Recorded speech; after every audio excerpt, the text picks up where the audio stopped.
Act 1, Blue Ocean Pavilion, Chapter 241. A normal day. Months passed after the Battle of Portland Island. Within the Forgemaster's workshop, Oscar hammered down on the stacked metallic sheets to bind them together. His Reese forging had improved well over the long training sessions under Aunt Rosette's supervision. After a hammer strike placed a final iron nail, the metal sheets melded into a singular block. Oscar sighed in relief, took the metal block, and placed it into the furnace, removing his iron. The little pockets of air trapped between each sheet kept them distinct and separate. The chair squeaked as his body plopped on it. You've finally completed this step. No need to be so tense. You can relax and let go now. Rosette patted some black soot off her glass visor. At her permission, Oscar relaxed and drew in a deep breath of the scalding furnace air.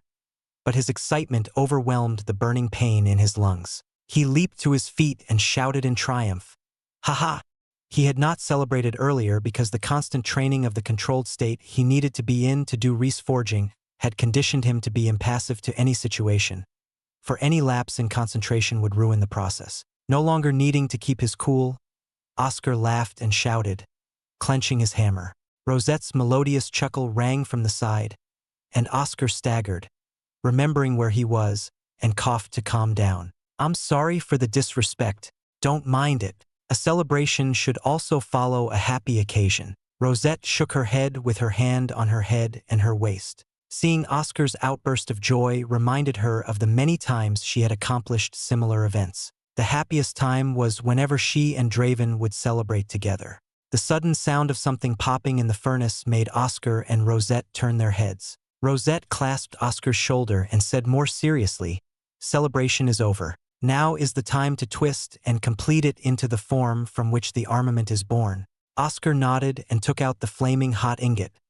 Along the sides were many lines like a cake with over 50 layers. The ingot was complete, prepped to be twisted, and held tightly in one of Oscar's hands. Slowly, he turned the block and swung his hammer, not from above, but from the side to begin the coiling. One by one, Oscar hammered the ingot, and slowly, it started to twist. However, this process drained him the same way as the first step because he could not overwhelm the ingot with his power. Too much and the ingot would break and destroy the lining. The lines needed to be intact, or the Reese would not flow through them properly. Despite being used for the destructive power of Reese, the Reese forging required immense control and delicate hands. Hands that Oscar failed to have as the ingot shattered. Oscar sighed and gathered the remains, dropping them into the crucible to melt. He expected this failure. After all, he had always endured failure after failure before finally succeeding. One by one, he shaved away at the looming mountains of Reese and iron with naught but a spoon in hand. The only option that always remained to him was to try once more.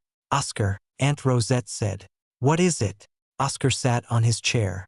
"How is your success rate with armament creation?" Aunt Rosette sat down as well with her arms crossed. Oscar groaned, recalling his record. "I succeed 1 out of 4 times. After continuous training, he improved from his old success rate of 1 out of 5. Not bad, Rosette sounded delighted. Quite an improvement for someone without a suitable anima. Don't shrink back because you don't have their success rate. Be proud you got this far without their advantages. I would prefer to be proud when I do surpass them when that happens." Oscar did not wish to be arrogant with what he had. There remained so much to be done for him to catch up to everyone else. Rosette smiled and laughed. "So stubborn. But that's quite admirable." The small sound of a heavy bubble popping entered Oscar's ear, making him stand up to check the crucible. He turned to Aunt Rosette and said, "I'm sure my master would say the same things, Aunt Rosette." Oscar resumed the long, arduous process of Reese forging under Rosette's watchful gaze.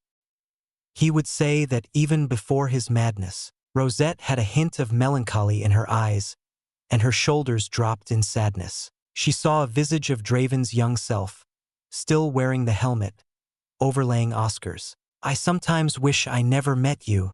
Oscar exited the furnace, seeing it was late at night, and returned to his house to wash up and rest. He lay down on his bed and closed his eyes, thinking about how the year was almost over. This time, instead of the usual year-end events, the pavilion canceled everything and told their students to go home to their families to spend the last days of the year.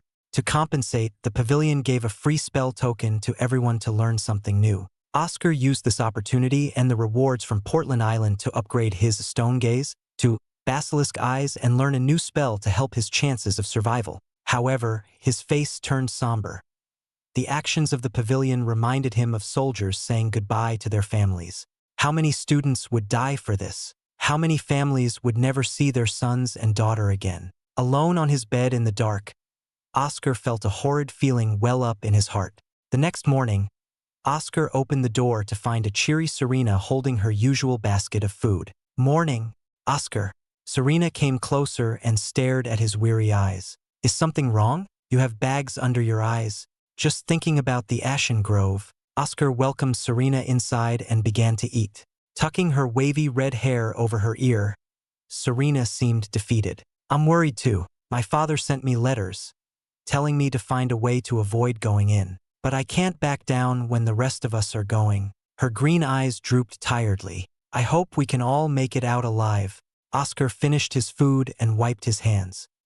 He patted Serena's head and said in a gentle tone, "You should get some rest. No need to give me food every day. Get a good night's rest and train hard." Serena smiled from Oscar's comforting hand and blushed. In an instant, she hugged him tightly and hummed in satisfaction. Oscar's body had gotten even sturdier than before. How troublesome. Oscar seemed deflated but got out of her hold. "We should head out to meet the others." "Okay," Serena smiled. Together they went to their usual training room but found an angered Celestina grumbling. Oscar turned to the others for an explanation but heard a loud yell from the usually composed Celestina. "Who does that idiot think he is?" Oscar sighed, realizing the reason for her current outburst was undoubtedly Gilbert Lockwood. Ever since the time of Ashen Grove had been approaching closer, Gilbert's many attempts to contact Celestina increased to the point of irritating her. Oscar could offer some comfort as she ranted during their reading hours with a helpless smile. It was odd that Gilbert saw him multiple times alongside Celestina's group but did nothing. Did he forget him? Oscar hoped that would be the case, but Celestina's outburst against him during that time in the library should have cemented him in Gilbert's mind. Oscar had no complaints as long as he could continue in peace without some grade 9 hovering over him. Charles spat on the floor. "That bastard asked to accompany my sister to the Imperial Palace for year's end." "Isn't year's end for the family?" Serena asked. "He doesn't care about them that much." Frederick remembered the bullying Gilbert endured in his home and couldn't blame him for keeping them at a distance. "Everyone," Celestina said coldly, "it seems you're all talking and not training. Get to work." "Yes." After a long session of training his Ein, Reese, and Reese forging, Oscar made his way to the Neptune archives to read. Celestina sat across from him with her brows furrowed. With a sigh, Oscar closed his book and turned to her. "Are you that affected by his words?" "He has no idea about the meaning of the word no," Celestina grumbled. Anger plastered over her face, but her hands remained delicate not to harm the book. "Why do I have to endure this? Tell me, Oscar."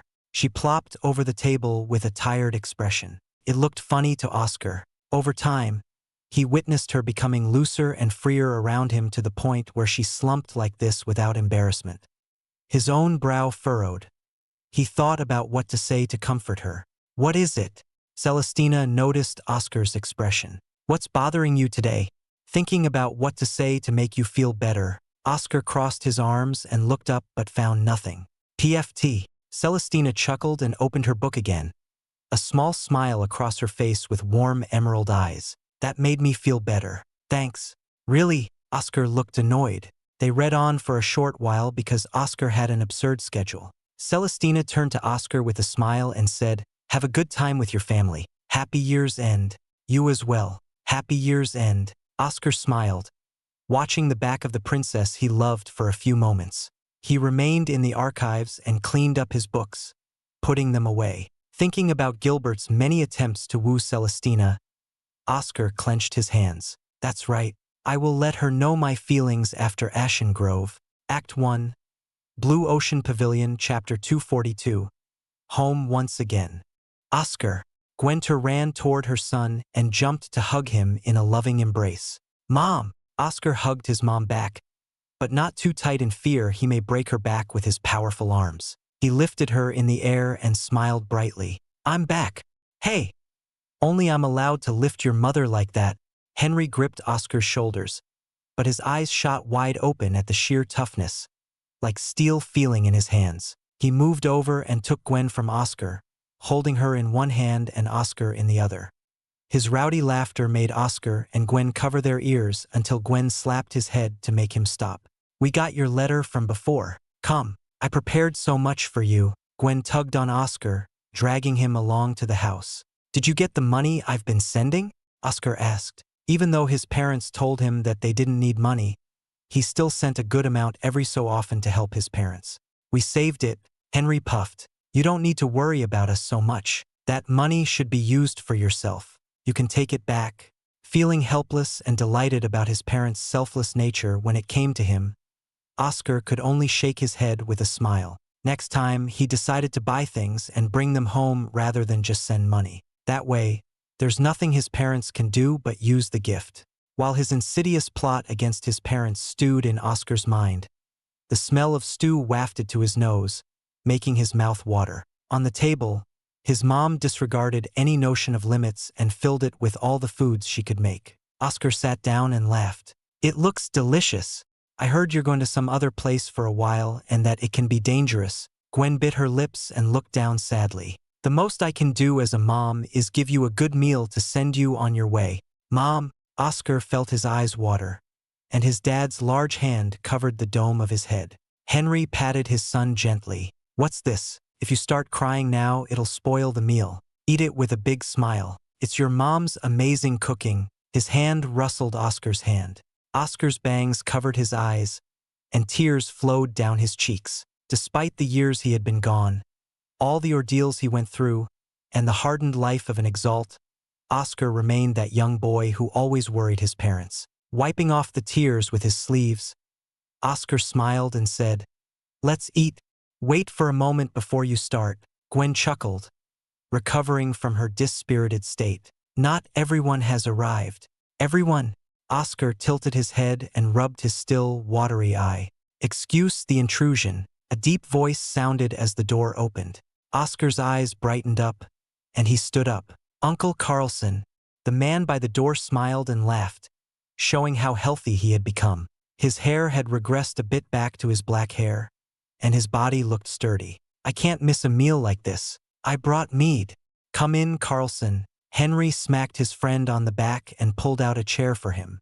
Together they sat around the table, feasting on Gwen's homely cooking. There was a scuffle about Carlson breaking out the mead and pouring Oscar a cup, but in the end, they drank with satisfaction. Oscar could not stop smiling, seeing his mom, dad, and Uncle Carlson together in one room. So, Oscar, I've been wondering if you found anyone you like, Gwen asked with a sparkle in her eyes. Her son was now a marriageable age, and she worried he loved books more than women. The only one she knew about was Emily, but that girl was already taken. Mom, what are you asking? Oscar groaned. It's a mother's business to think about her son's future and love life. I want you to marry a nice girl and be happy. Gwen put on her scolding face and looked fearsome despite her small stature.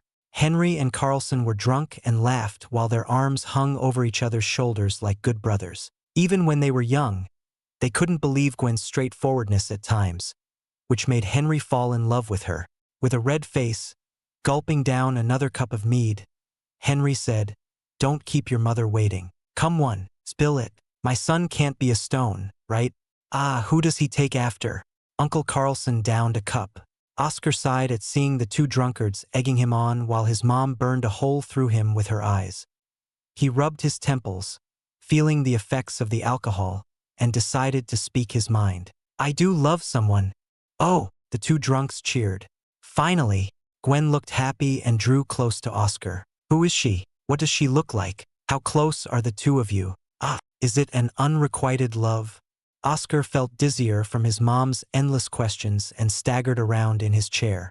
Calm down, honey. You need to give Oscar time to explain. Henry held back Gwen, who had a red face from excitement. Her stone son finally experienced spring. Let me tell you, Oscar explained how he and Celestina met, hiding her identity to avoid everyone causing a stir, only mentioning she was a high noble. It might have been the alcohol or perhaps the happy memories with Celestina, but Oscar's face looked like a fool with a wide smile. A powerful noble, huh? Henry seemed to sober slightly from the information. One could only imagine how quickly he'd gain clarity from the shock of knowing his son was in love with the princess. That's a very steep goal. Don't discourage my son. Gwen pulled on Henry's ear, making him flail his large arms around. She turned to Oscar with a sweet smile. She sounds wonderful. If possible, bring her here. Oh, but she's a noble girl. Maybe you should visit her home first. Visit the Imperial Palace? Oscar's eyes twitched at the very notion. It would have to be when he's more accomplished and stronger. Ashen Grove was the perfect place to find ways to contribute. Oscar, Uncle Carlson mumbled. Don't be scared. She may be nobility, but you're a good man. Although your face may not be up to par, it's all right. Gwen smacked the drunk Uncle Carlson. Did you just call my son ugly? I didn't. Uncle Carlson rubbed his head. You did. Gwen looked angry. Oscar pointed at his mom while giving his dad a confused look. Henry laughed and said, Your mom is a very moody drunk. Gets angry so fast and overly excited. The night continued with more food, drinks, and teasing Oscar about his love life. When they heard about Serena, the three adults seriously discussed what Oscar should do but settled on letting him figure it out by himself. However, Gwen was very excited to hear that her son was attractive enough to get attention like this. In the end, they all plopped right to sleep except for Oscar, who was an Exalt, and Uncle Carlson, who had a high tolerance. The snoring sounds from Gwen and Henry surrounded the two, who clinked their cups and drank more mead. Uncle Carlson, Oscar said. What is it? Uncle Carlson was dozing off. Oscar put his cup down and leaned back on his bedside. His obsidian eyes reflected the moonlight well. I spoke to Isabella. Uncle Carlson perked up slightly. Did you now? How is she? What did she say? With a heavy sigh, Oscar shook his head, much to Uncle Carlson's lifeless chuckle. I'm sorry, Uncle Carlson, but she's dead set on this. I, myself, have cut off all ties with her. That is probably for the best. Uncle Carlson nodded, but some tears welled up in his eyes. You don't have to tie yourself to her or this old man. Live your life. No. Oscar rejected Uncle Carlson's words. I cut my ties with her, but I will never abandon you. You are my family. Tears fell from Uncle Carlson's eyes, dripping to the floor.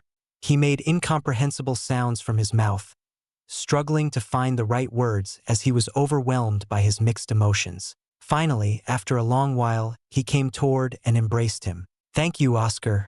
These 3 words were all he could muster. Oscar hugged his uncle back and said, Please take care of my mom and dad. I will, Uncle Carlson sniffed, holding back more tears. I will.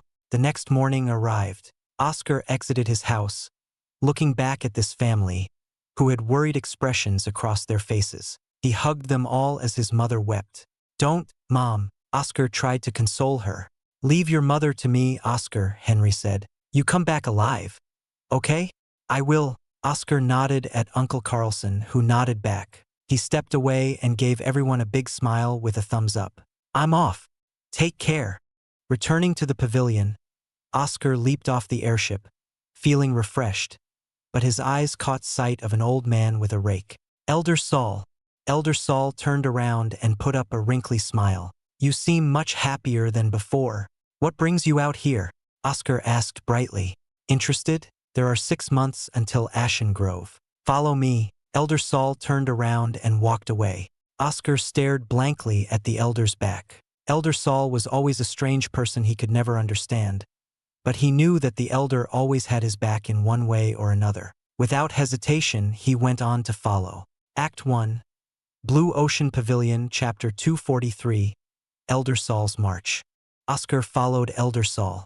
Unlike the other times when Elder Saul carried him and flew at high speeds, Oscar took slow steps to match the elder's slow pace, matching his aged appearance. For an unknown reason, the elder decided to take the scenic route through meadowy plains into Azure City. Looking at the elder in front of him, Oscar noticed he hadn't changed a single day since they first met about 5 years ago, as though the passing of time did not affect the elder. For an Exalt to look old meant they passed well into the late years of their long lifespan. Advancement recovered one's youthful appearance. Thinking deeper about it, Oscar realized Great Elder Robert's old appearance was strange because he and his master, Draven, were part of the same generation along with the youthful Margaret Ward and Aunt Rosette. Your thoughts are quite muddled. Elder Saul had his hands behind his hunched back. They passed through the gates into Azure City. Stop thinking of useless things and focus. Use your prinstick to look at me. Yes. Oscar kept pace with the elder and activated his prinstick to stare at Elder Saul. However, his eyes wandered about in a spasm, as if he had lost control of them while trying to focus on Elder Saul. Within the distorted world of the prinstick, he saw so many different intense movements of Ein and ripples from Elder Saul that they overwhelmed him. Oscar ran into a nearby alley and threw up. However, Elder Saul did not react and continued walking, creating a distance from Oscar, making Oscar spit out in frustration and rush out to catch up. Suddenly, a voice resounded in his mind, Elder Saul's. First rule, don't follow me without your prinstick activated. If you cancel your prinstick, stop and adjust. However, you must find me if you lose track of me. So the training starts now? Oscar grunted and panted in a cold sweat. People passed by him, staring at him with weird looks, but he didn't care about how strange his behavior seemed. The only thought that ran through Oscar's mind was to follow Elder Saul. His Ein flowed and activated his prinstick once more, and his eyes shifted from person to person, twitching from the constant shifting until he locked onto Elder Saul in the distance. The same sensation brought about by the countless nonsensical, incomprehensible visions of Elder Saul buried itself in Oscar's eyes, burning through them to his brain. Oscar contained the throes of pain trying to escape his lips and took a heavy step forward and another, but he fell to his knees on the third. Looking back, he saw he barely moved from his original spot.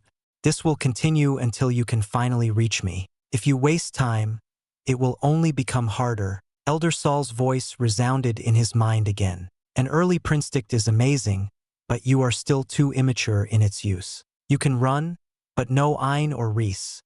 I am moving at an old man's pace. Oscar stood on shaky legs, his hands grasping his knees, and breathed in to calm down to assess the bizarre training. He could run while Elder Saul walked, but his Reese, Ein, and Anima were banned. The trouble was how hard it was to focus on Elder Saul past the numerous bystanders who got in the way with their distortions. To jump from one person to the other with prinstick stressed him. Even when he managed to fixate on Elder Saul, his prinstick overloaded.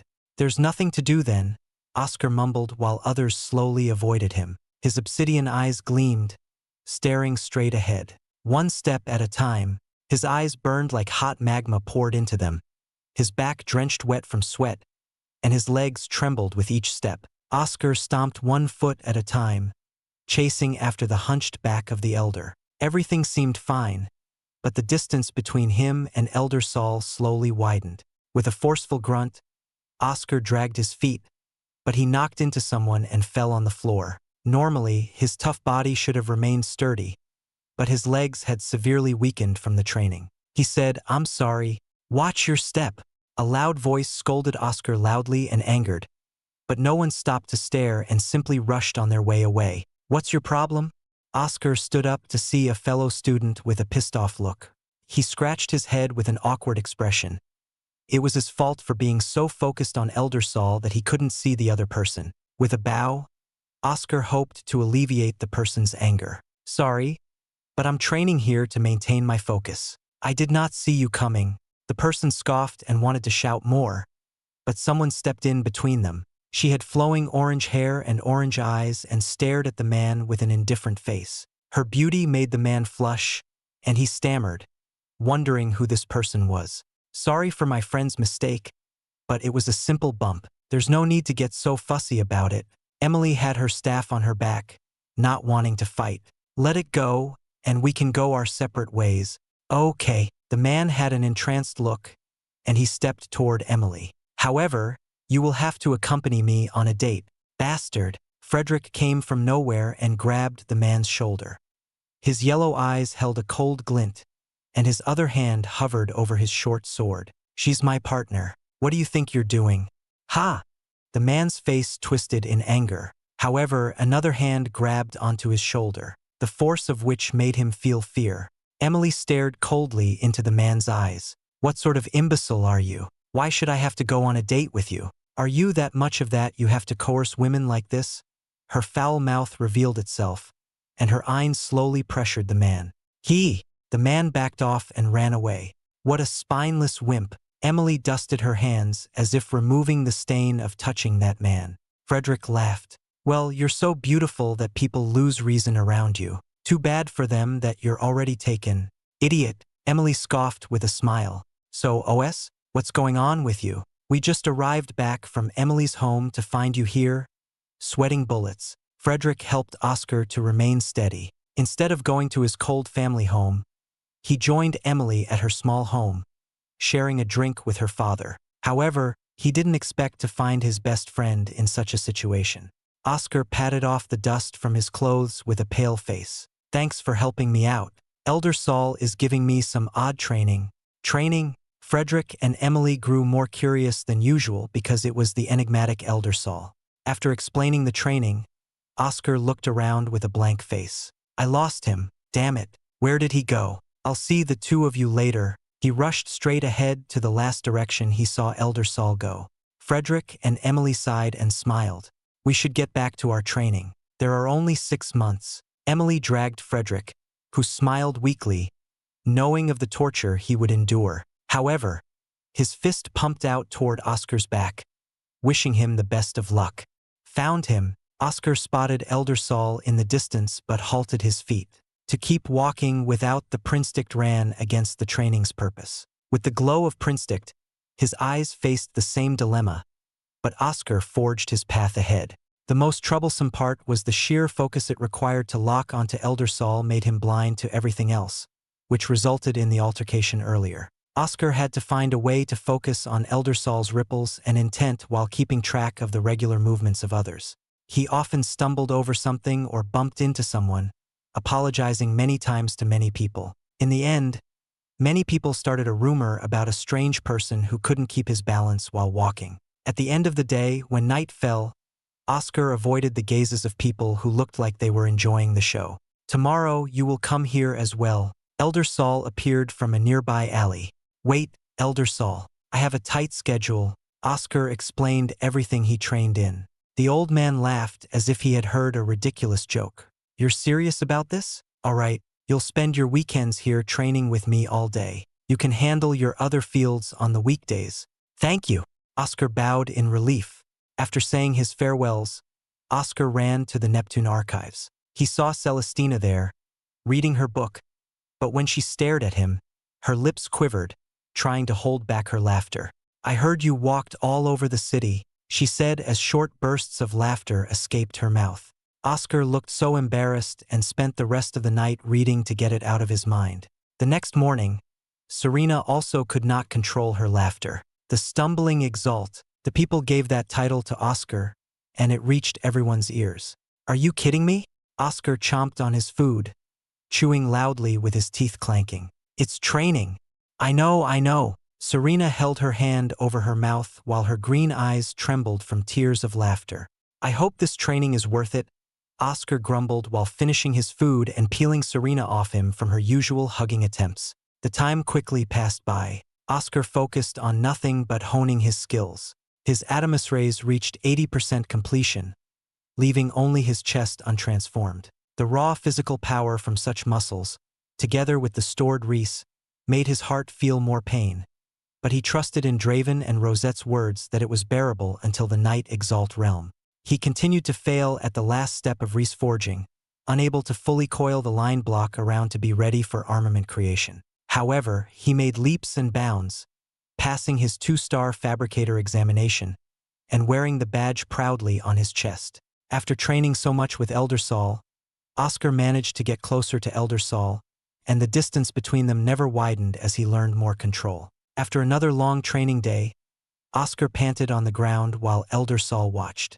Elder Saul, Oscar coughed out his words. What?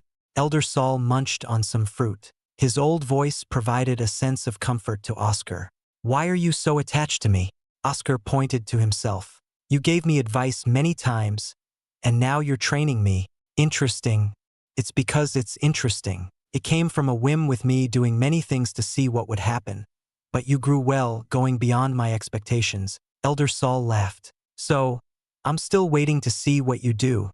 That's not a very heartwarming reason, Oscar spoke blandly. But I guess I should be glad you had that passing whim. Indeed, now get up and rest well. You have a week before Ashen Grove. Elder Saul disappeared. Oscar stared up at the night sky. A week. Act 1. Blue Ocean Pavilion, Chapter 244.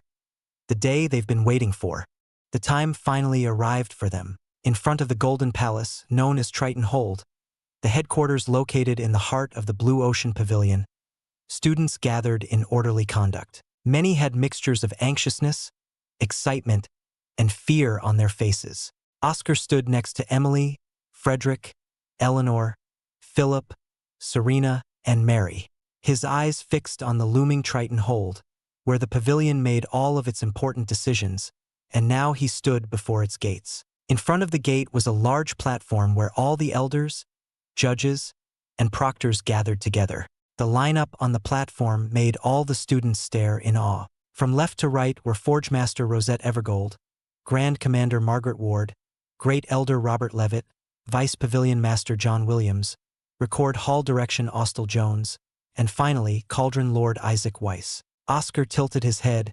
He had never thought about it before, but it was odd that he met and talked with half of them in strange circumstances. Master isn't here. Oscar seemed sad that his master didn't come out, but it couldn't be helped due to his madness. He stared at a far corner of the platform where he spotted Elder Saul, seemingly ordinary and not as dazzling as the ones in front. The elder's eyes locked on his for a moment before he saw the elder give him a slight nod. Oscar returned the nod and clenched his hands. The dead silence made everyone feel sick, but none dared to say a word to single themselves out in front of these powerful figures. Suddenly, thunder echoed across the sky. In the distance, descending from the clouds, a pure white airship stopped above the stage, and a man flew down. This man wore silver armor with a large flowing green clock.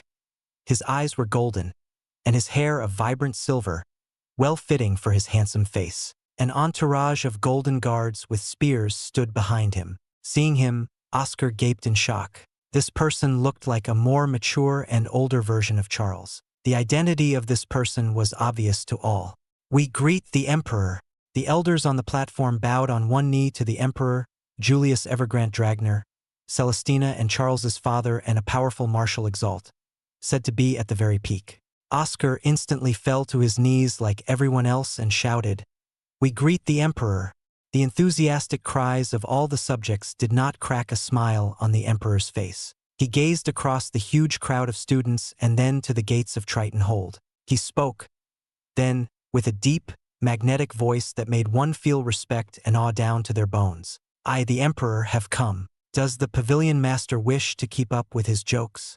You have improved since last we met." A soothing voice echoed in response, and the Pavilion Master Remulus Grant appeared from thin air. He rubbed his bald head with a tired smile and bowed. "I greet the Emperor." Julius bowed in return. "I greet the Pavilion Master." Remulus smiled in satisfaction and faced the students. "You may rise." Oscar got to his feet, staring at the Pavilion Master.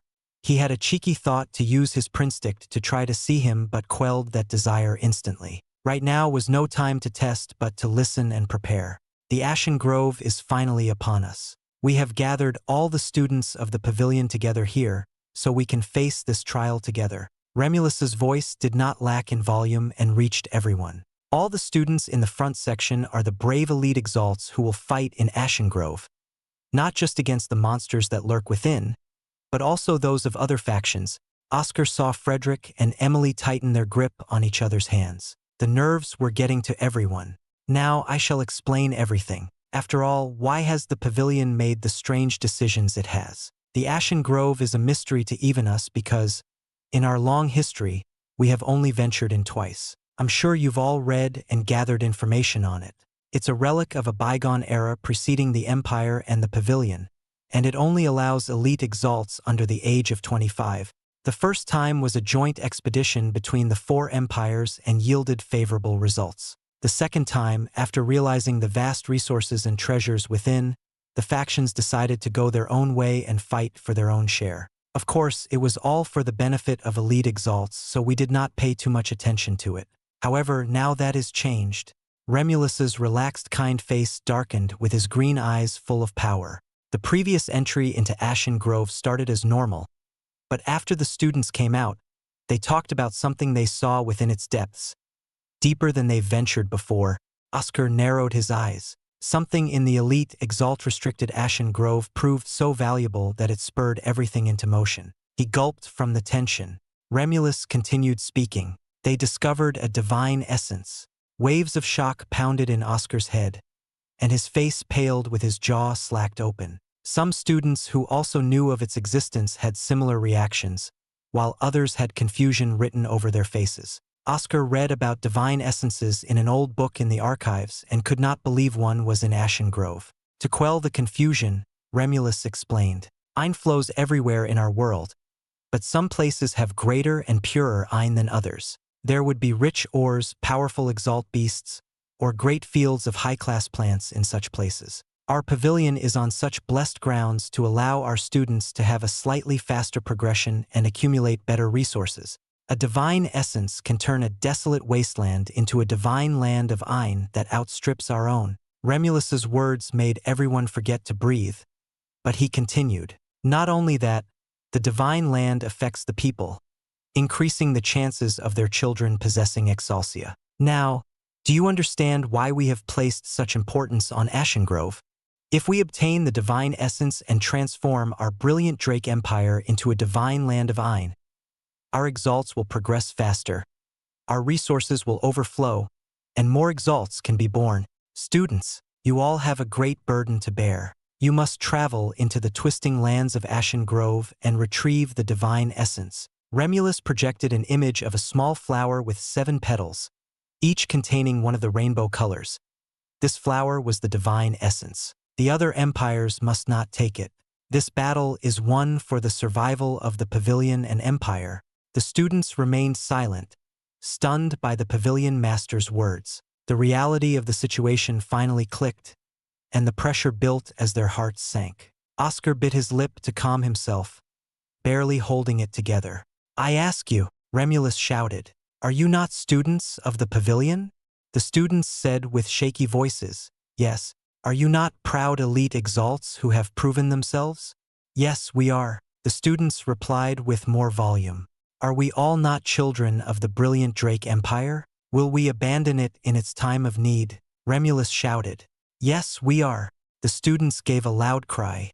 Remulus smiled and stared at the students with a gentle gaze. "I'm glad to see everyone's spirits roused. Let me introduce you to the ones who will lead you within Ashen Grove.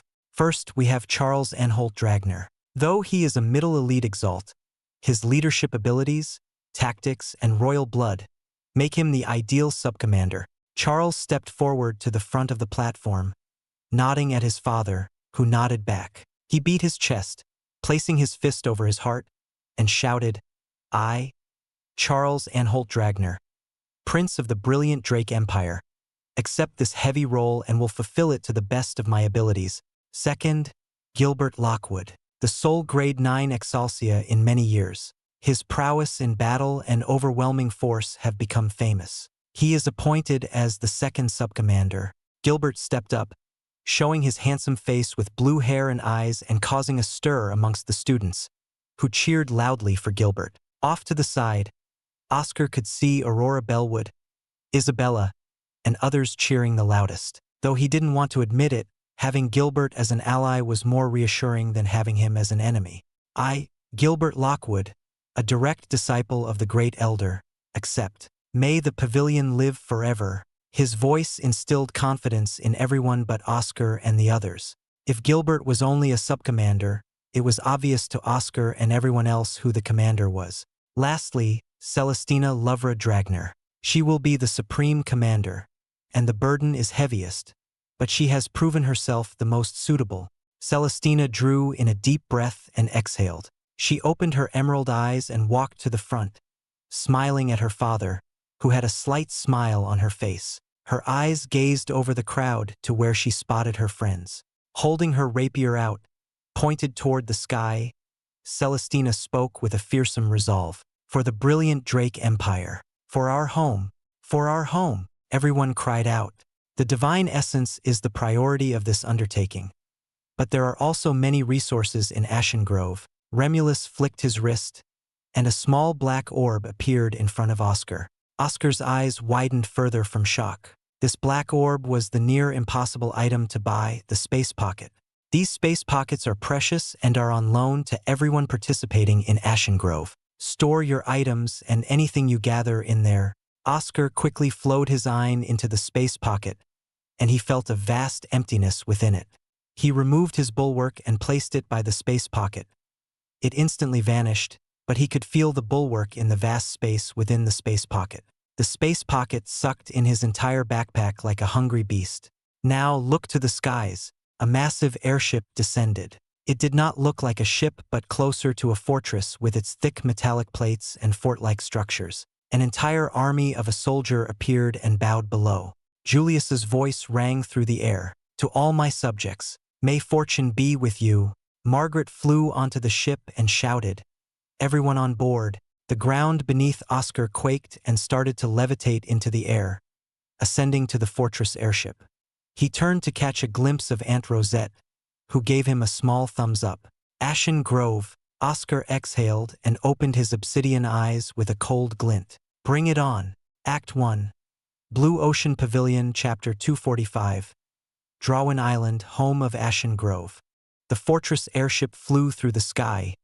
Its imposing figure became the wonder of many who stared at it from below. Within the fortress, Oscar sat in one of the many individual rooms provided, normally used to house soldiers, a simple place with the bare essentials. Sitting on his bed, Oscar focused on meditation, feeling his skin tingle as Ein flowed through him to be absorbed by his core.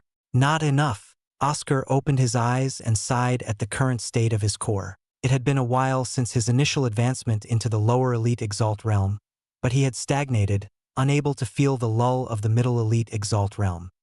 His face formed a deep frown as his arms crossed. He turned his gaze out the small window. The issue came from his core, but Oscar could not do anything about it. He had spread himself too thin, training in Reese, Ein, and Fabricator ways, and his core took much more time and resources to reach the point of advancement. Taking in many elixirs was a possible solution, but he lacked the points for all his other efforts. The Adamus rays required far more HYTR elixirs as it approached 85%. The best I can do for now is to dominate the lower elite exalts to make it easier on our forces and secure the resources. Something in Ashen Grove most likely can help me advance. Oscar stood up and stretched. He went over to the water basin and washed his face. Despite the refreshing, cool sensation pouring on his face, Oscar didn't feel much better as his anxiousness remained. His hand reached into his pocket and pulled out the space pocket, a black orb with a mystical ability to store objects larger than it. Since there was little to do until they arrived at Ashen Grove, taking inventory and noting down the resources was all Oscar could do to ease his mind. One Invicus bulwark. It was his main armament and weapon of choice. Books on Ashen Grove. He never knew when he would need it, but it was better to have the knowledge available. For Emilio elixirs for healing, his face scrunched, recalling how expensive these elixirs were. My fabricator hammer, if any repairs had to be done and he could find a suitable place. A tearstone from my master, the purification of Ein would do its work well. Bandages, salves, etc. Oscar gathered all the items, noting them in a notepad, and returned them to the space pocket. He relaxed his body and entered meditation, but his eyes began to twitch before snapping open. All of his items clattered onto the floor from the space pocket, and the process began again. After taking inventory of his items several times, Oscar plopped his head back, falling onto the bed. He knew he had to relax, but his mind and body kept fidgeting. Whether it came from excitement, fear, or something else, he could not tell. Only arriving at Ashen Grove would alleviate this feeling. Then, as if hearing his woes, the fortress airship halted, its metal walls and hull groaning. heard by everyone on board. Oscar jumped to his feet as Grand Commander Margaret Ward's voice echoed through the fortress. All students, gather at the main overlook of the fortress. Oscar took a deep breath and stepped out of his room, seeing droves of students making their way through the hallways, guided by the soldiers on board. He joined them as one of the masses and went up several stairs and down many hallways until he exited onto a large deck. There he saw Margaret Ward, looking as beautiful as ever with her gray eyes and purple hair. His eyes wandered around, trying to find Frederick and the others, but they were all separated when coming on board and designated individual rooms. Oscar did not worry because they had to be here somewhere. Turning back to the front, he saw Celestina, Charles, and Gilbert lined separately to the side, facing the rest of the students. Celestina had a hardened expression that Oscar had barely seen on her, one that exhibited authority but also showed the heavy burden she held upon her shoulders like a mountain crushing her head. Oscar could only clench his hands, vowing to ease her burden by caring for the other lower elite exalts to lessen the number of deaths that would sadden her. He recalled her saddened expression after Portland Island due to the losses they suffered, something he never wished to see on her fair face ever again. Everyone has gathered, Margaret Ward spoke coldly. The Ashen Grove lies an hour ahead of us in the center of Drawin Island, an island in the center of a vast lake that lies in the center of the Farsky continent. It borders on all four empires. Everyone remained silent, but tremors passed like a wave through the students. The time had finally come.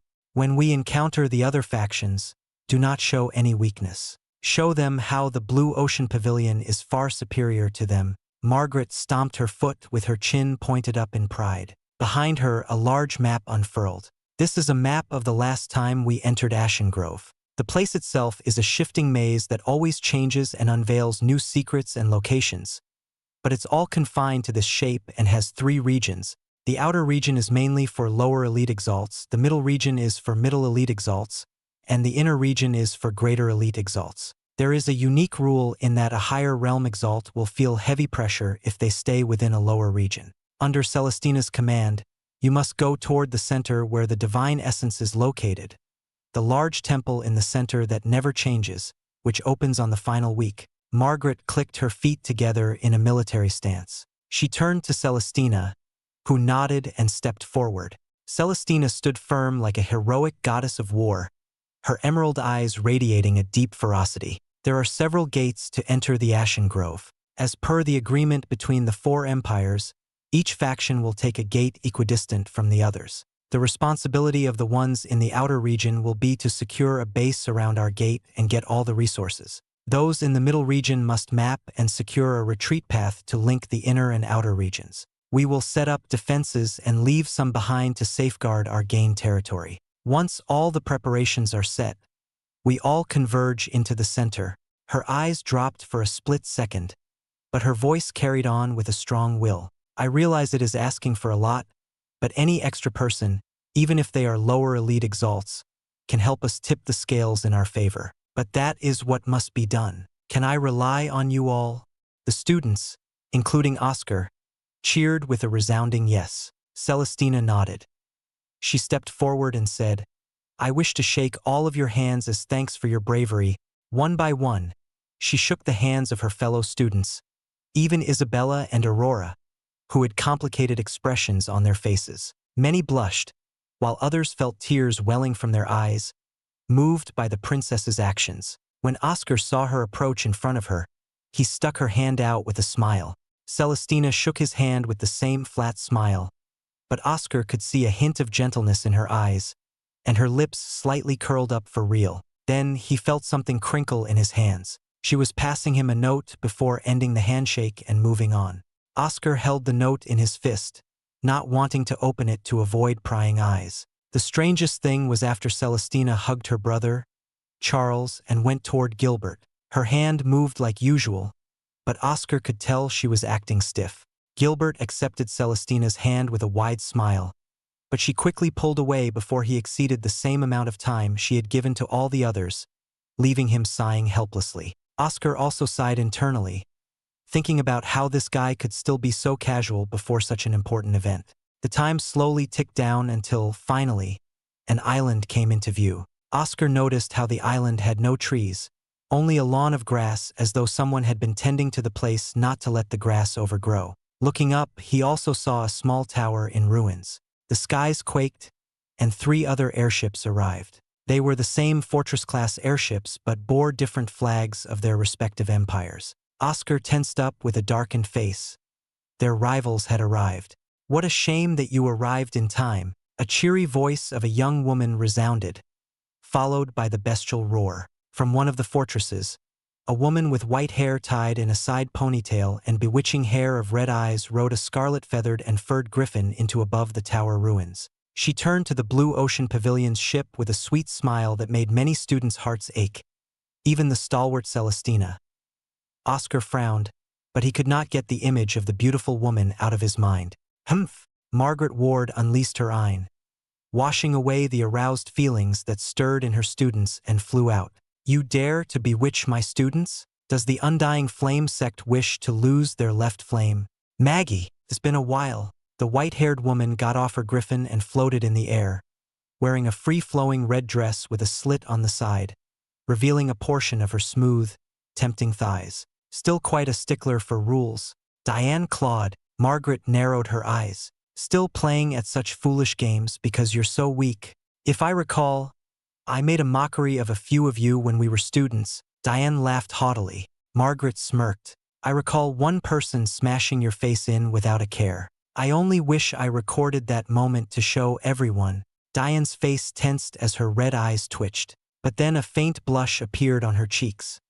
Rather than the previous bewitching look of a seductress, her face now looked like a pure maiden in love. She cupped her cheeks with her hands with a longing gaze. "Is that fool still alive? Last I heard, he's banished to the Abyss prison. If the pavilion does not want him, let me have him."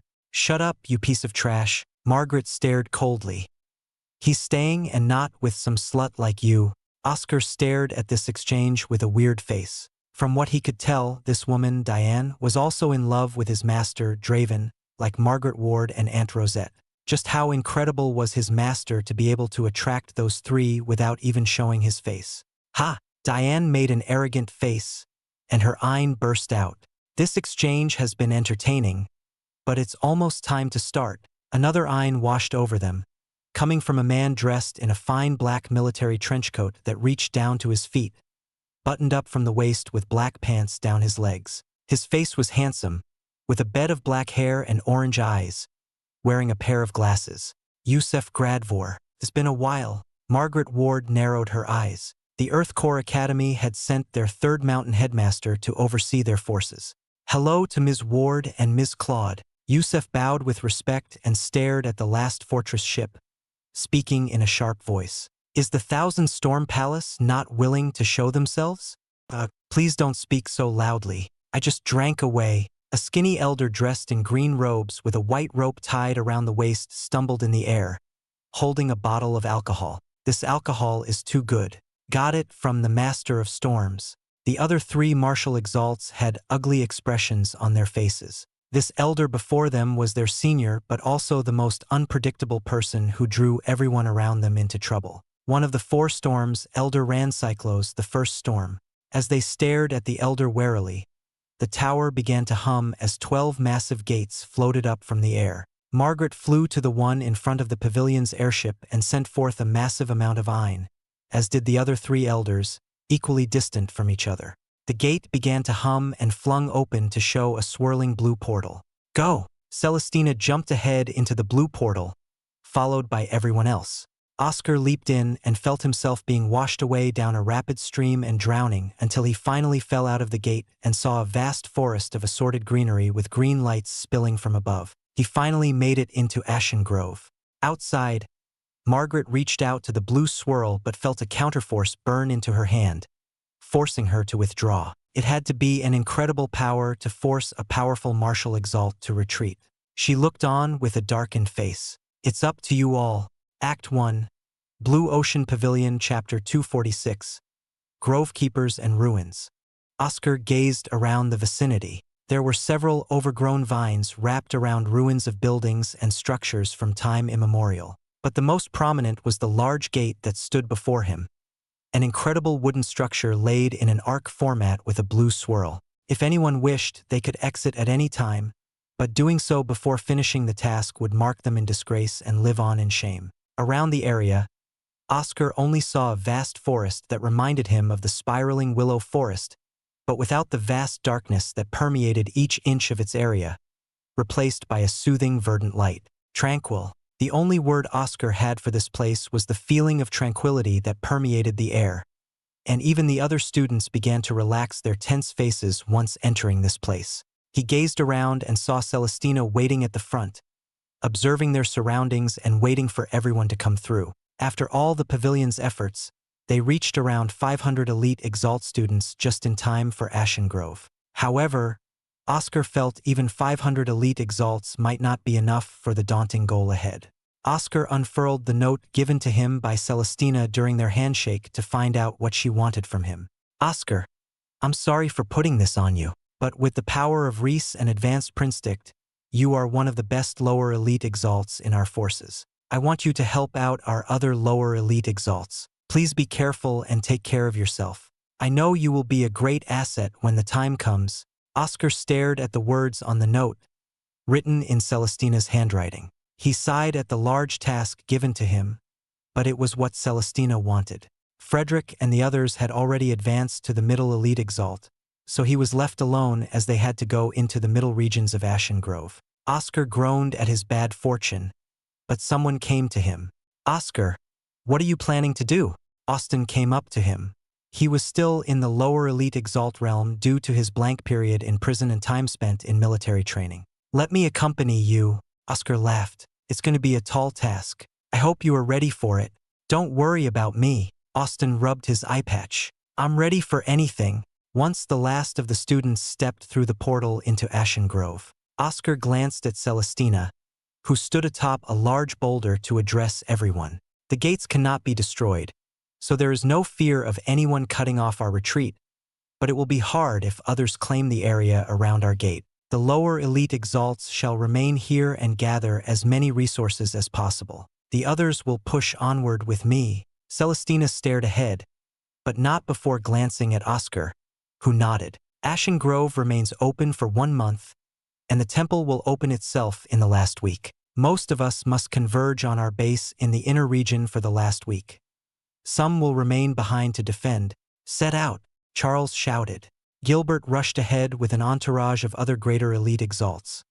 He was their forward man, the one who would go headfirst to the inner region while Celestina and Charles would make sure to secure a pathway. Celestina and Charles rushed out after him with the rest of the greater elite Exalts and middle elite Exalts. Oscar caught a glimpse of his friends within the mass, hoping for their well-being. We should set out as well. Austin took out his dagger, making sure it was sharp by gently caressing his finger on its edge. Oscar took out his bulwark and latched it on his back. He glanced around at the other lower elite Exalts, who had divided themselves into groups. Some groups wandered the close vicinity of the gate, laying down a large formation to help protect it, securing a base. Move to the right.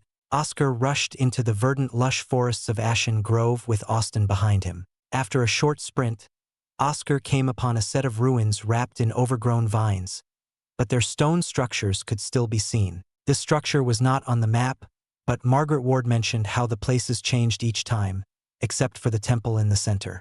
Oscar turned to Austin with a slight tilt toward the ruins, gesturing for his opinion. Austin's hand gripped his dagger in response, and he disappeared, followed by a groan behind Oscar. Whipping his head around, Oscar saw Austin had stabbed his dagger into the head of a strange creature. The creature looked like a person made up of roots, vines, and branches. Their faces looked like wooden carvings of elderly faces. Oscar did not hesitate and followed up with Austin, entering the Adamus Ray state, and slammed the creature with a shattering wave, flowing from his Reese-forged bulwark. The branches and roots that made up the strange creature's body snapped and tore apart into shreds. The creature let out a painful low groan, but Austin sliced in rapid succession, cutting the creature apart. Oscar pulled a green core from the mess and placed it in his space pocket. Staring down, Oscar witnessed the dead creature visibly rotting like a fast-forward of a tree dying in fall. The lush greenness of its body became brown, and the leaves that covered it fell. Grove keepers, Oscar recalled the names of these strange wooden men. These creatures were Exalt beasts but resembled the features of humans and inhabited Ashen Grove as their home. In the records that Oscar read, people have tried to communicate with the Grove keepers but were only met with savage retaliation like any beast. This one was not a strong lower elite Exalt. Strange, where is its group? They fight in groups. They're here. Austin brandished his dagger again with a cold face, summoning his anima. Oscar readied with his bulwark to defend against any foe. His eyes darted from side to side, seeing a group of 10 grove keepers, their wooden legs creaking as they moved around. Oscar activated his prinstick and pierced through their eidolons, seeing a movement of Ein before it happened. At the same time, Oscar and Austin jumped up as roots suddenly sprouted from the ground and wrapped around, forming a pod. If they had been a step slower, the pods would have trapped them like a chick within an egg, and their fates uncertain. Oscar chuckled with a warrior's smile and summoned his dear anima. Silver Star. His dear anima charged ahead and impaled a grove keeper with its sharp metallic antlers. Oscar's Silver Star burst across the air with the force of Reese and the empowerment of Ein, exploding another grove keeper's head. However, Oscar did not let up and shot several more silver stars into the headless grove keeper, tearing off its limbs. The grove keepers had a strange ability to regenerate even after losing their head. The only way to completely kill them was to split their bodies into tiny parts, incinerate them, or remove their core. Oscar killed one by tearing it apart with several shots of Silver Star, and his dear anima swung its antlers around to break apart its foe. Adamus Rays, Shattering Wave, Silver Lance. Oscar rushed in before another set of entangling roots attempted to capture him. He had enough experience of annoying roots from his battles with Eleanor Shaw. His lance stabbed into another grove keeper and the shattering wave rendered it into a pile of wooden scraps. The battle continued for several minutes until the last grove keeper finally fell before Oscar and Austin's coordinated attack. Oscar wiped the sweat from his brow and collected the cores into his space pocket. "You're pretty strong," Austin said. His eyes contained a bit of shock from seeing how powerful Oscar was. The way the grove keepers broke apart was still fresh in his mind. These grove keepers didn't have too much power. Their regeneration, numbers, and roots are what they depend on. Oscar sat down to meditate and recover his Ein. Austin shook his head. In his opinion, Oscar was being too modest. They were both at the peak of the lower elite Exalt, but he knew Oscar outmatched him. After a brief period of meditation, Oscar and Austin went toward the ruins they spotted, taking slow steps while constantly observing their surroundings. From his initial observations, Oscar noted the ruins to be the size of a small town, but most of the buildings were collapsed and overtaken by the forest. Some buildings even hung down from the trees. One by one, Oscar and Austin checked each wreckage, cutting apart trees and clearing away the plants, but found nothing of worth. "Oscar," Austin's voice lowered. "I know," Oscar sighed. They instantly kicked off the ground and attacked a group of grove keepers lying in wait. Their sudden counter-ambush caught the wooden men off guard, and they made short work of them. Oscar picked up the cores and noticed words engraved in a torn piece of a wall. "Austin, look over here." Oscar traced his fingers across the grooves and lines resembling words. "It's too muddled. Can you make it out?" Austin stepped forward and squinted to see harder, but he shook his head and took out his dagger. His dagger carefully scraped against the torn stone wall, and a corrosive acid began to melt down the dirt, vines, and others. However, he held back on its potency to avoid melting the stone itself. Soon, the words became clearer, but only one became eligible. Oscar's eyes gleamed at the now clear word. Vault, Act 1, Blue Ocean Pavilion, Chapter 247. The Deadly Ambush. Vault. The rest of the words are still worn down, but this part is barely legible. "I'm certain it's the word for vault," Oscar said with a smile extending from his lips, the kind which came up in anticipation of treasure. His obsidian eyes darted from place to place, the light of expectation and greed glowing within them. Overgrown trees, rubble, and ruined structures almost consumed by nature. Everything entered Oscar's sight except for a clue or indication of a vault. He wandered around the area, scrutinizing each part, leaving no stone unturned. However, the search turned up empty with no results. I guess there's only one explanation for this. Oscar stared at the large tree, its trunk so wide that walking around it took them a few minutes. His eyes wandered up into the thicket of branches and leaves, which held some rubble. The most probable cause is that when the realm changed through its mysterious means, the stone with words on it fell from this tree. Austin placed his hand on the smooth trunk of the elder tree and stabbed his dagger toward it. However, the bark remained unharmed. Oscar looked shocked that the tree could withstand Austin's fearsome dagger, but the reality was right in front of him as the dagger could not budge further into the bark. The tree's height reached high up into the air with no branches on its lower parts to help them climb. Oscar furrowed his brow, thinking about what to do. Here, an unexpected voice came up from another part of the ruins.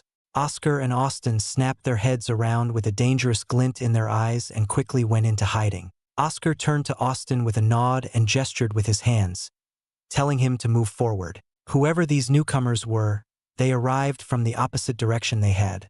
The chances favored the probability of being students from another school. Walking steadily with his feet barely making a sound, Oscar moved toward the source of the commotion while crouched. His obsidian eyes gleamed as the Prinstick activated. They could be walking into a trap, so he had to be prepared as much as possible. "There's nothing," another voice called out. 2 people so far, but Oscar was sure there would be more. "Are these ruins even worth it? We went all this way for nothing." A frustrated voice of a young woman resounded. Oscar couldn't believe people could be so careless in this place. Perhaps since all the heavy hitters of the 4 powers went on to secure their base in the inner region around the central temple, these foolish individuals believed that there wouldn't be much danger to consider in the outer region. However, Oscar understood very well that danger lurked in every corner. Finally, the 3 newcomers came into view. Peeking over a ruined wall, Oscar saw 3 people, 2 men and 1 woman, dressed in red uniforms, a clear indication of belonging to the Undying Flame sect. They seemed to be arguing against each other but had friendly smiles on their faces. "Calm down." Oscar closed his eyes for a moment and regained his composure. His eyes could not help but look sadly at the group, who looked to be close friends, reminding him of himself with Frederick and Emily. As his sadness spilled out, a hand grasped Oscar's shoulder, and he turned to see Austin staring at him with a hardened expression. A weak smile formed on his face to say he understood, and Oscar turned to the 3, who decided to wander around. His eyes locked onto the woman, who smiled happily, not knowing of the 2 hunters lurking at the side. In the next instant, his eyes widened, and his eye exploded. Silver Star. Oscar quickly shot a silver star with the added propulsion from Reese. It tore through the air without resistance toward the unassuming girl. All of this happened in a second. The presence of his eye alerted the 3, who turned toward the source. To Oscar, it seemed as if time had slowed as the woman turned around to see his silver star, right in front of her, an inch away. He could see every contortion of her face as it changed from her smile to an expression of shock and fear at the silver star about to shoot through her. The time flowed back to normal as the sound of a splat followed by a thud. The woman had a bloody hole in her chest, and her face paled with blood gushing out her mouth. "Anna?" The other 2 turned to their friend, the fallen woman, Anna, who had tears flowing down her eyes, but her life quickly faded as her eyes dimmed. Taking advantage of their moment of worry for their friend, Oscar and Austin rushed out from behind the wall. Oscar stabbed his silver lance straight into the gut of one of them while Austin slit the other's throat. None of them could muster up their resistance in time because the death of their longtime friend had shaken them to the core. "Dave, Anna," the one Oscar impaled gurgled out his last words before his life also faded. The one whose throat was slit squirmed on the ground with a whimper, unable to speak a word as the air escaped through the gash in his throat. Oscar stopped Austin from finishing the struggling man off with a shake of his head. They watched as the man crawled toward the woman, Anna, stroked her cheek with his bloody hand, and clutched her hand with his, tears falling like a sudden downpour onto her face. Finally, the last flames of life flickered out of him as he plopped to the ground next to her, their hands still gripped tightly. A sigh escaped Oscar's lips. He looked drained while Austin continued to scan their surroundings. His hands moved toward their space pockets and took out all the items they had, pouring them into his own. "I'm sorry." Oscar put away the space pockets and bowed to the three bloodied bodies. He noticed his uniform had blotches of blood on it. With a sigh, he laid them side by side. Burying them would be a waste of time, and burning them would be eye-catching. So Oscar could only let them rest side by side. "Have you not killed Greg in the past?"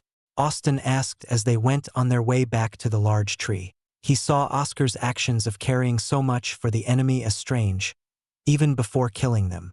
"I have, and one other in the past. However, I was distracted both times by something right after, and they were alone. I had never seen friends dying together." Oscar's eyes lowered, recalling how they called their names in immense sadness that gripped his heart. However, he forcibly drove it out and hardened his heart. These battles were commonplace in the world of Exalts, and Oscar needed to be ready for the worst.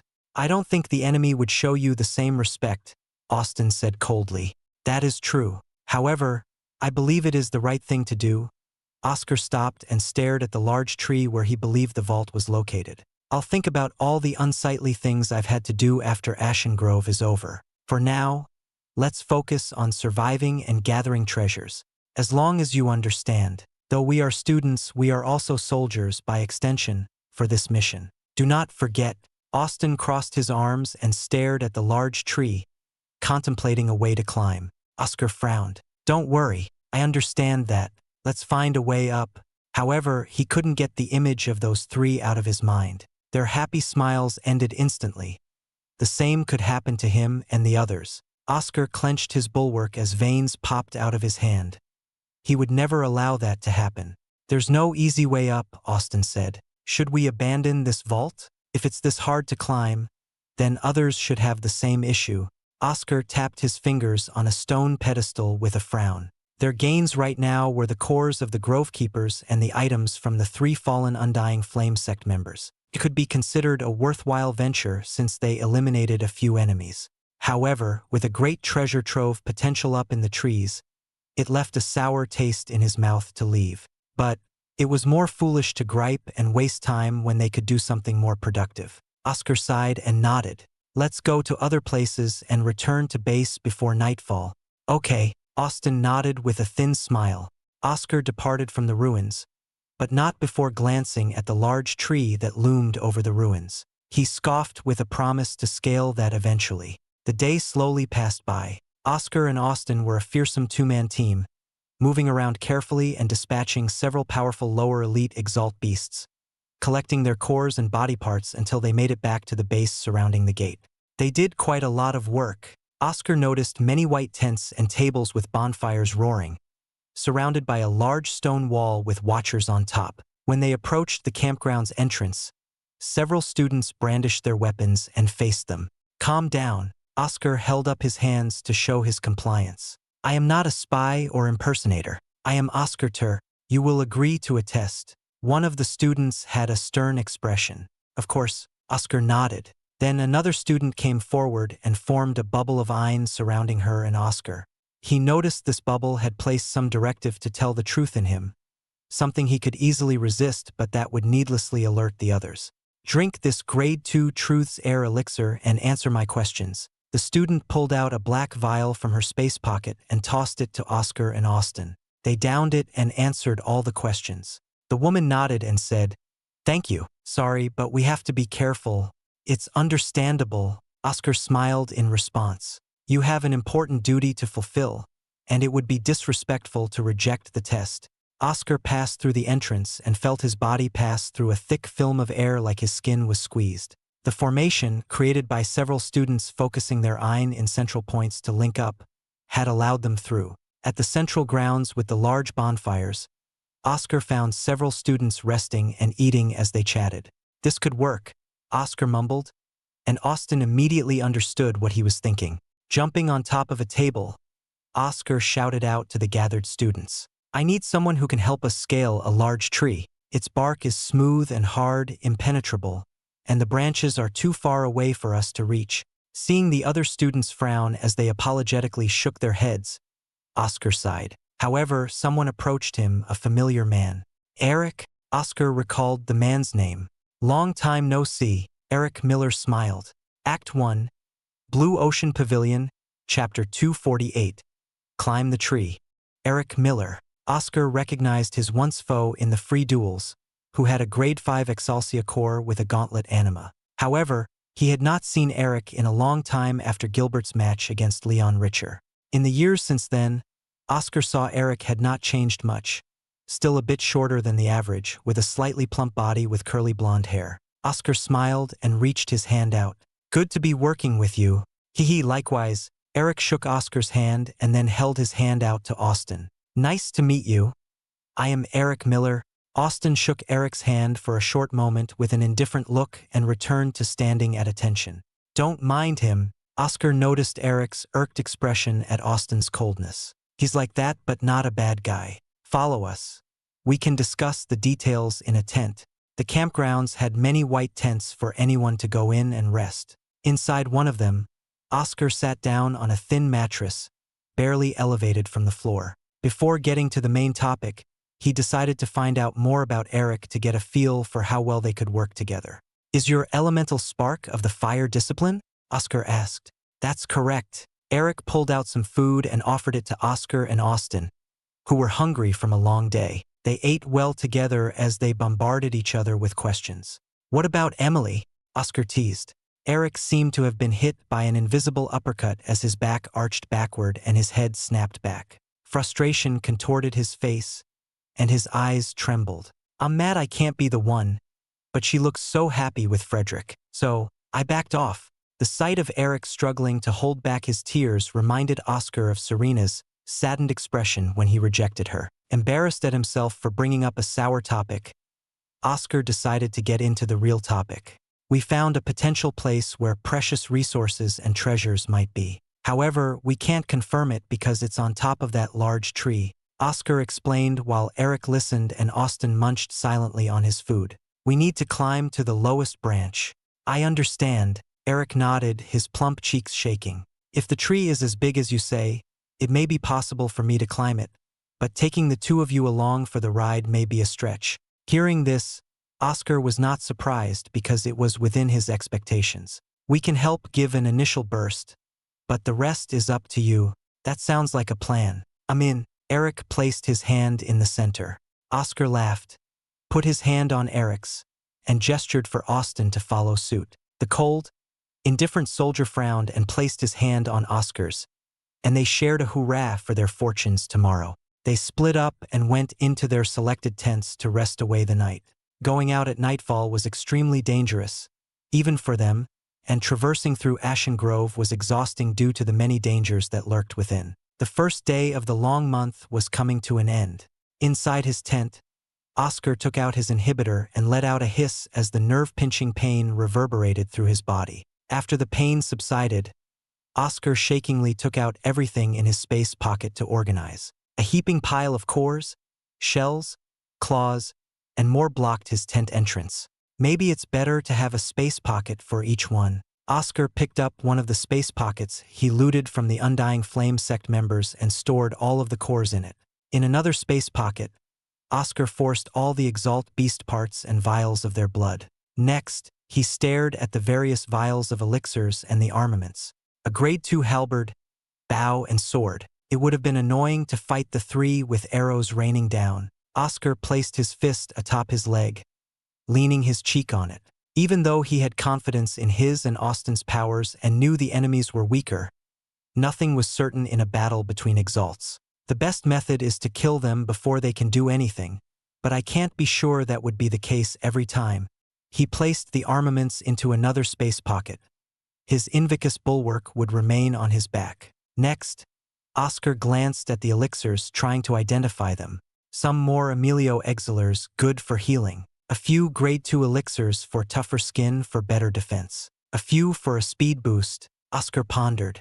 Elixirs were precious, and he needed all his contribution points for elixirs that aided his res and ein progression. But for other elixirs, the effects were not immediate and had limited duration. The best way to use them was to drink them before heading toward a battle. We can each drink a defense and speed elixir before getting into the vault if it is up in the tree. Plopping onto his bed, Oscar sighed and closed his eyes, wondering how his friends were doing and if they were all right. Eventually, he got so tired from the worrying that his mind just shut itself down, and he fell into a deep sleep. At the crack of dawn, the soft, soothing light that beamed down through the foliage returned the serene atmosphere to Ashen Grove. The morning breeze fluttered through and into every tent, waking Oscar up. The obsidian-haired man stood up and exited his tent, going into another one. "Wake up, Austin," Oscar yawned. Immediately, his friend snapped awake, sprang from his bed, packed his things, and sheathed his dagger in seconds, showcasing his military training. Impressed by this, Oscar smiled as he passed 2 elixirs to Austin. "A speed and defense elixir for you." "Thank you," Austin said. Oscar left and entered another tent, seeing Eric snuggled tightly in his blanket like a burrito. "Eric, wake up." Eric's eyes slowly opened, and he wriggled around in his blanket like a worm. "Is it morning?" "Yup," Oscar said. "Damn." Eric got up. His eyes were barely open. "I hate mornings. Wash up and meet us at the front gate." Oscar chuckled and left with Austin. Oscar said his greetings to the ones designated to guard the entrances, who responded with a smile. He gazed over the campsite, seeing others coming out of their tents and getting ready to set out. Many had serious expressions as they prepared. "I'm here." Eric ran in a huff and stopped before Oscar and Austin. His curly blonde hair looked crazy. "Let's head out." Oscar led the way back toward the ruins where the large tree stood. As Eric gaped and was awed at the ruins around them, Oscar could not help but look in a certain direction, where he left the bodies of the 3 enemies. He felt a tap on his shoulder and turned to face Austin, who shook his head. With a weak smile, Oscar nodded and did not look back toward the bodies. He faced ahead as they neared the large tree. "Here it is, Eric. What an amazing structure." Eric looked taken aback by the sheer size of the tree. Oscar and Austin remained vigilant of their surroundings, not wishing to face the same fate as the unfortunate trio yesterday. Eric turned back and asked, "What kind of boost can you give me?"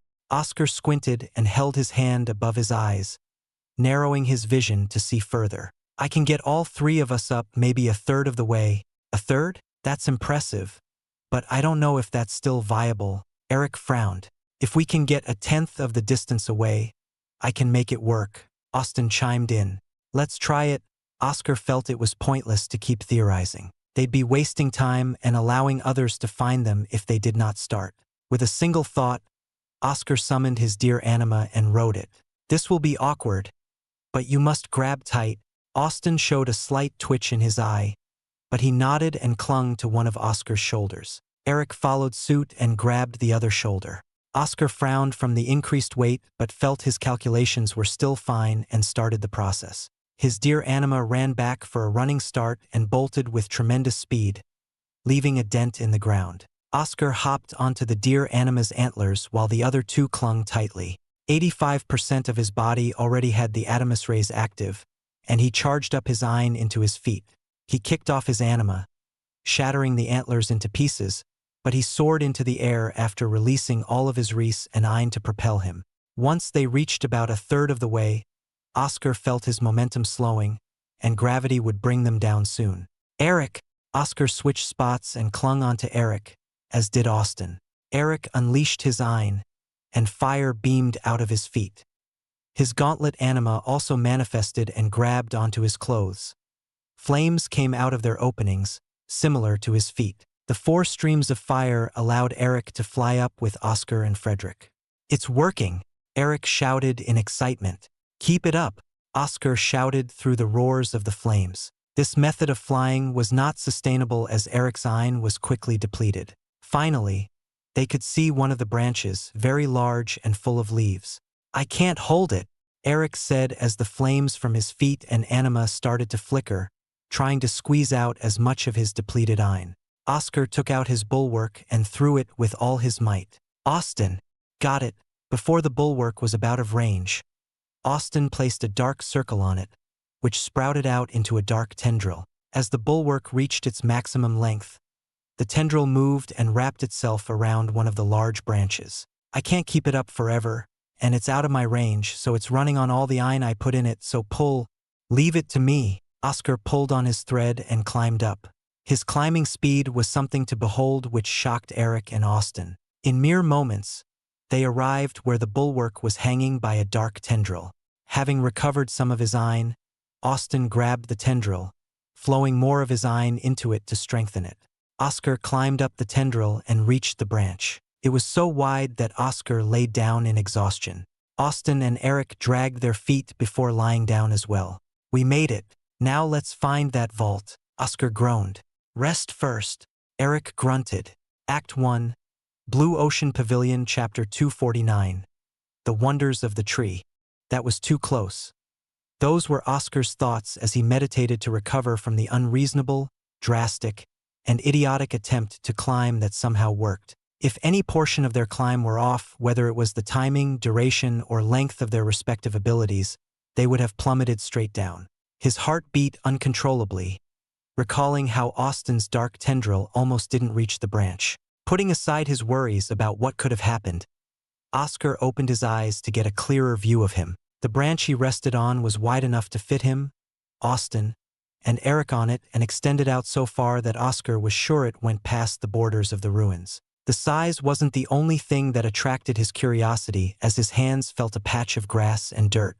Somehow, dirt had gotten on the branch, and all kinds of greenery, not just the tree leaves, grew on it. Rather than a branch, Oscar felt it was like a small garden placed by a ledge, tranquil and with an amazing view as Oscar looked out to see the ruins below and a glimmering forest. Inside the dirt, small creatures moved about that Oscar recognized. Worms? How on earth did these little fellows get here? Oscar grabbed one in his hands as it wriggled to get out.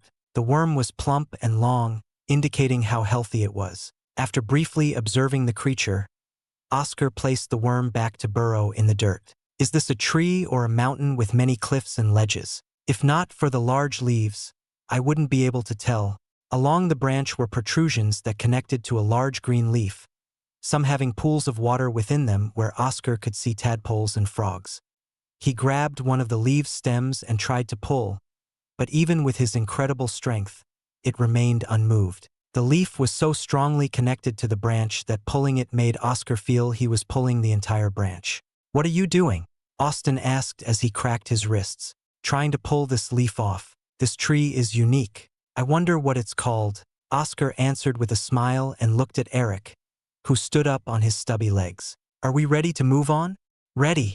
Eric pumped his fist up, feeling refreshed. Together, the trio looked up, their faces twitching as their eyes realized the countless twisting, straight, spiraling branches that continued upward to an unseeable peak. Oscar groaned, Eric stammered, and even Austin could not help but make a blank face. Just how far up did this tree go? "There's nothing to do but go upward." Oscar roused himself and gathered Reese and Ein into his feet, jumping up high and onto the next closest branch. Thankfully, the branches were not too far from each other, making the traversal upward easier. Oscar turned down toward his friends on the first branch and said, "Hurry up, we can't waste more time." "You have to be kidding me." Eric cursed and burst through the air with flames blazing from his feet and gauntlet anima. Austin said nothing, retaining his indifferent expression. A dark tendril whipped out from his hand, grabbed onto Oscar and leaped up. With the dark tendril wrapped around his arm, Oscar pulled to help Austin up onto the next branch. "Look!" Eric moved over to a shrub that had numerous berries. A starberry bush. He picked off all the berries, placing them in his space pocket. His eyes gleamed with delight. This tree alone is a treasure trove. Who knows what else lies on the other branches? Seems like this may have been worthwhile after all. Oscar leaped onto the next branch, finding more precious resources, mainly the value plants for alchemy. However, he felt something was off. If herbs and treasured plants grew on these branches, then surely some Exalt beasts should be living here. Let's not split up. Although we can cover more ground, we can't let our guard down.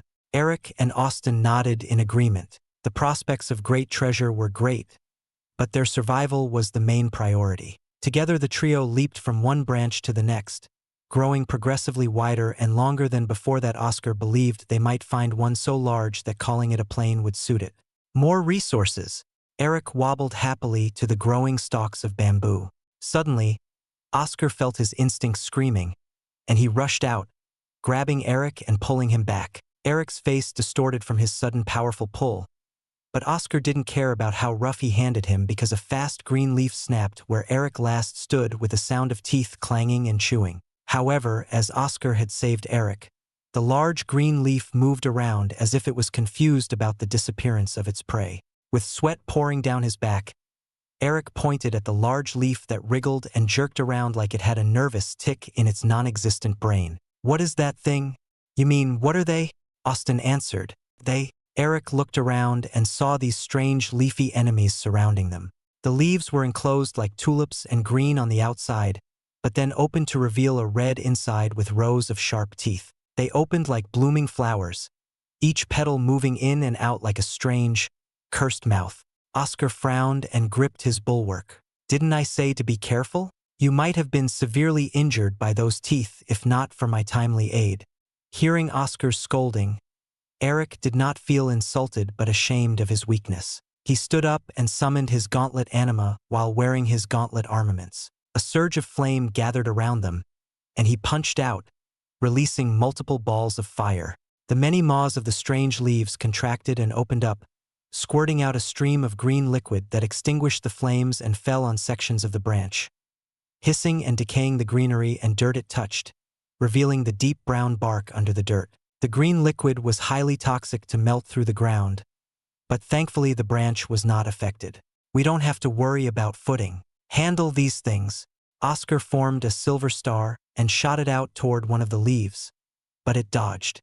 His prinstick worked hard to see its future movements, but the flexible stem that controlled it was fast, and little feelers along its surface could feel the vibrations in the air. Silver star fourfold. As Oscar moved about, dodging the sharp teeth and acid, he shot out 4 miniature silver stars, landing one on a petal. The sharp teeth shattered, and the petal fell off. The rest of the leaf wriggled and widened as if it could scream, revealing a tunnel that led deeper down its stem to whatever grotesque place it sent the remains of its prey.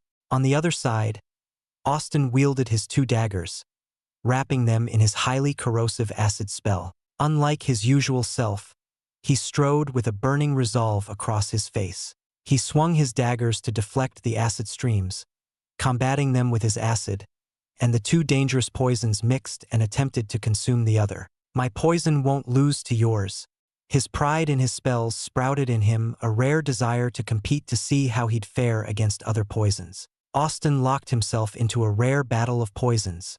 The grounds around them dissolved from the excessive splattered onto them. He stabbed into one of the leaves, corroding the petals and leaving on the stem that fell to the ground, lifeless and shriveling up. Meanwhile, Eric balanced his round body on top of one of his gauntlet animus, flying low and speeding up to dodge several of the leaves' attacks. His gauntlet anima burned with a dense magma, and he punched out in a blazing dash against one of the plants, incinerating it. His mastery of fire combined with the unique mobility atop his gauntlet anima made him an unpredictable force that stumped the leaves.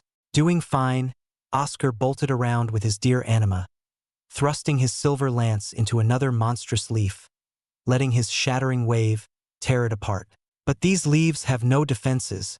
Is this everything this place has to offer?" As he said that, the loud stomping of a massive creature shook even the large branch he stood on. Oscar stared at the newcomer, a large creature with 4 stumpy legs and a hill-like mound for its body. Its entire body was covered in gaping maws of sharp teeth and pretty flowers, an unsettling view of 2 opposing features. From its body, large stems extended out, connected to the leafy maws that Oscar and the others fought. The maws opened wide and let out a bellowing screech that shook Oscar and the others, making them stumble to the floor. A powerful lower elite Exalt beast. Oscar spat out some blood in shock. That screech just now affected his organs. Then pollen spread from its flowers, raising Oscar's alert as the pollen quickly made its way toward them. Flame shroud, dark veil, silver sheen, coated in fire, darkness, and silver. Oscar and the others did not allow the pollen to touch their skin or enter through their breathing. Oscar screamed from inside his silver armor, Its legs are rooted to the branch. Move with my anima. Duo lance. Two silver lances formed on Oscar's dear anima's antlers, and it charged forth, closing the distance between it and the mound of moss and flowers. Dark Wren. Austin threw his dagger anima, darkness bursting from its tip like a flaming arrow. Flaming spear. Eric formed a spear of fire, gripping it with his gauntlet animus that flew forward, pointing it straight toward its target. The power of their 3 spells tore a devastating path against the mound beast and impaled it from 3 places. Eric's flames spread well over the flowers. Austin's darkness corroded the inside, and Oscar's wild deer animas thrashing tore it apart. It's done. Oscar sighed in relief and went forward to collect the creature's core. He turned to Eric and Austin, who seemed fine. Let's rest. We should get to each branch while in our ideal conditions. After a period of rest, they moved onward, going up from branch to branch, facing more foes and gathering more resources. Finally, the trio stepped onto the very tip of the tree. The tip of the tree was odd in that rather than a sharp, narrow tip, a large piece of land lay on it, not made of branches, but a real piece of earth from below. Atop this land, Oscar and the others had their mouths wide open in awe of the large stone fortress wrapped in vines and leaves, ironically holding it together from collapsing. This must be the vault. Act 1, Blue Ocean Pavilion, Chapter 250, The Forgotten Vault. As he stared at the impossible structure in front of him, Oscar wondered, how on earth did it get here? From the way this large piece of land seemed to be pierced by the large tree, he could only assume the tree suddenly sprang up from under and uprooted the earth, lifting the land with the fortress atop its tip, high into the sky. But how and why did that happen? Should we go in? Austin asked as he stared at the fortress, feeling overwhelmed by its sheer size. The same went for Oscar and Eric. The stone fortress's size was comparable to the fortress airship, perhaps even larger. Going inside and exploring its depths would take a lot of time. Oscar turned around and beheld one of the most stunning views he had ever seen. Since he stood upon the top of the large tree, no leaves or branches hovered above to obscure parts of his view, allowing him to gaze upon a magnificent, unobstructed scene. The secret realm of Ashen Grove had only one sun, a peculiar thing with a dim orange glow that was well in its descent, making the skies a mix of purple, pink, and indigo with the faint glimmering of the distant stars. Everything below seemed so small, yet Oscar could see all the trees, rivers, and lakes swaying and waving along the breeze like a final chorus before the night's closing that silenced nature's lively dance. He smiled and got out a thin mattress, rolling it out on the grassy floor. It's nighttime. We spent all day climbing the branches. Sleep and get refreshed. The fortress won't go anywhere. We can explore in the morning. Oscar plopped onto his thin mattress, staring straight up at the endless number of stars. He heard the sounds of Eric and Austin getting on their beds, and Eric's snoring filled the serene air instantly, irking Oscar as his eyes twitched with each loud snore. So noisy, Austin said. If it were in the army, he'd be tied up and beaten while hanging down. Ha, Oscar laughed, feeling it in his ribs. Maybe we can trick him into joining it in the future. Austin tried to speak, but Eric's mouth released a rapid series of sounds as a long snore tried to escape his body. Oscar and Austin remained quiet as they tossed and turned, annoyed at Eric's loud snoring. Eventually, they fell asleep from the day's exhaustion overwhelming the bothersome endless snores. Hours later, the lone sun began its ascent from the other side of the horizon, piercing through the dark veil of night and covering the stars behind the blue sky. Oscar woke up to the morning breeze and yawned as he stretched his groggy body, wiping the drowsiness out of his eyes. Running his hand against his head, pulling the slightly outgrown obsidian hair back, Oscar stood up, took out some rations he procured from the base, and munched on a condensed ball of grain, the staple food of the army.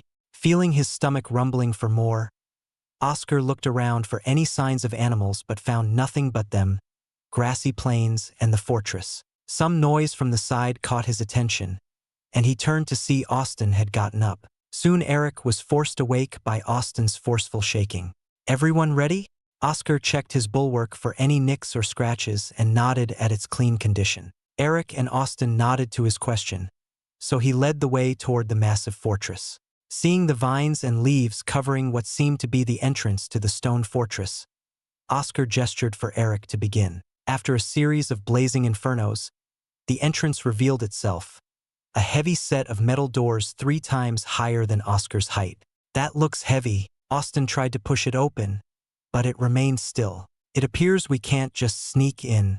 Drink the defense and speed elixirs I handed earlier. Oscar downed 2 vials, feeling his skin contracting and a solid, indomitable feeling permeating them, and his feet became very light. If anyone comes out of that door, be ready.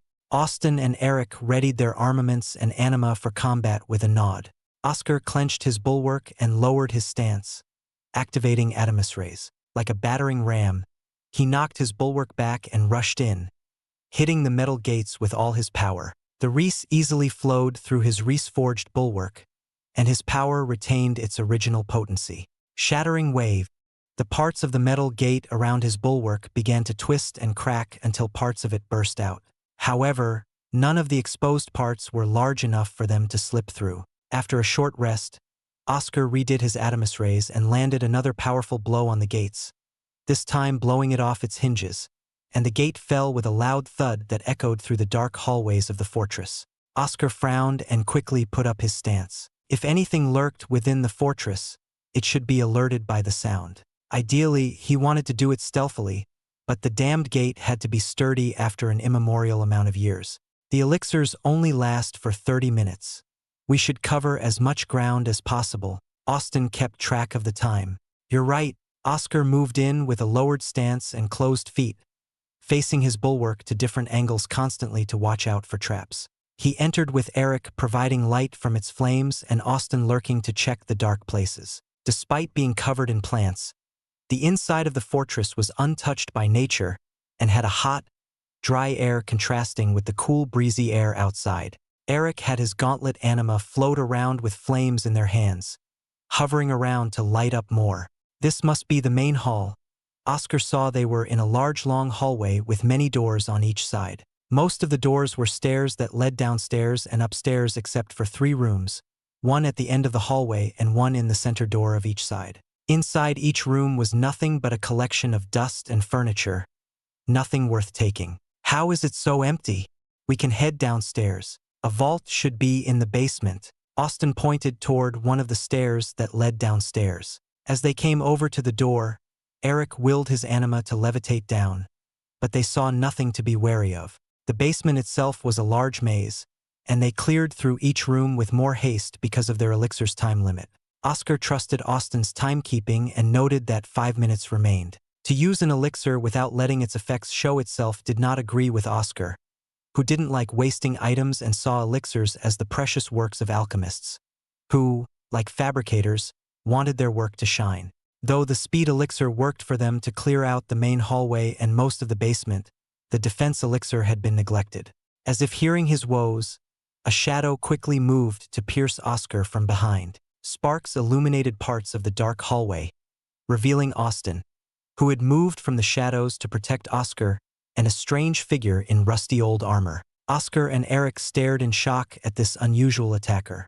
Fully clad in rusted armor from the head down to the toes, the strange knight nimbly moved while swinging its broadsword in the wide basement corridor. Somehow it kept up with Austin, who had speed and darkness on his side, even stopping Austin's hidden darkness spells. Oscar and Eric wanted to move in to help but stopped upon hearing heavy footsteps coming from the other side. Turning his head like a chicken, Oscar saw 4 other rusted knights approaching and frowned. One was enough to hold back Austin, but now they had to face 4 more. Eric, use your flames to obscure their vision. I'll rush in and separate one out for you. I'll handle the rest, Oscar said as the knights rushed toward them.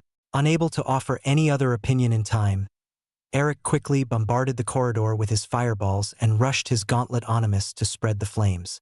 Oscar rushed in through the flames, which were not powerful because Eric only used them to block the knight's vision, and was not burned thanks to his defense elixir, which easily helped him withstand weak flames.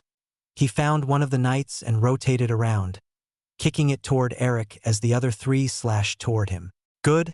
Oscar used Silver Sheen to block all 3 swords, but his eyes widened in shock as cracks and cuts formed from their blades. The blades would have cut into him if they had more power and iron. Seeing the rusted knights raise their arms once again, Oscar cancelled his spell and summoned his dear anima.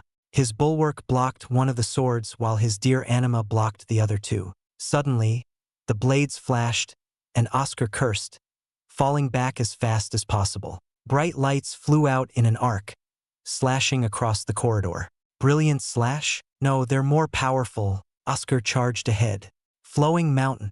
In a chain of flowing and increasing wreaths from the slashes of light, Oscar shattered the lights and swung his bulwark at one of the rusted knights with the combined wreaths from the continuous, flowing mountain and Ein. Before the other two knights could assist, his dear anima rushed in and swung its antlers upward to knock them off balance.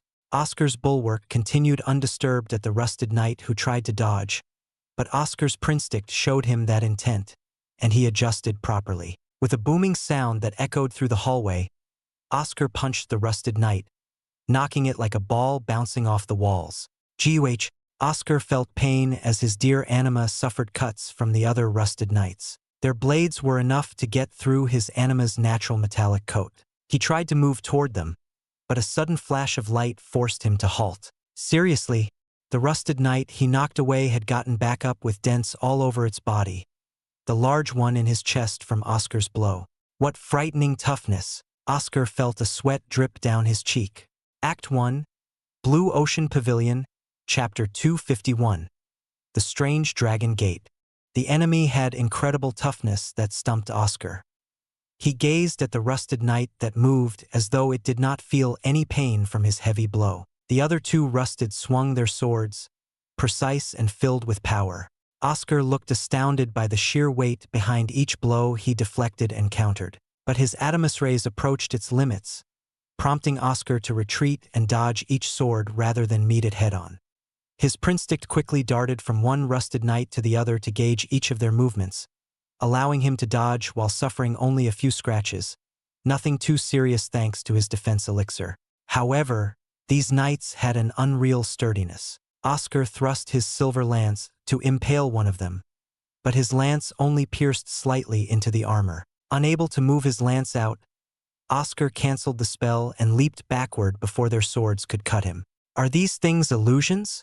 Oscar activated Eliron Breaker but found nothing out of the ordinary. Next, he glanced at his friends briefly to see how they fared against these strange knights.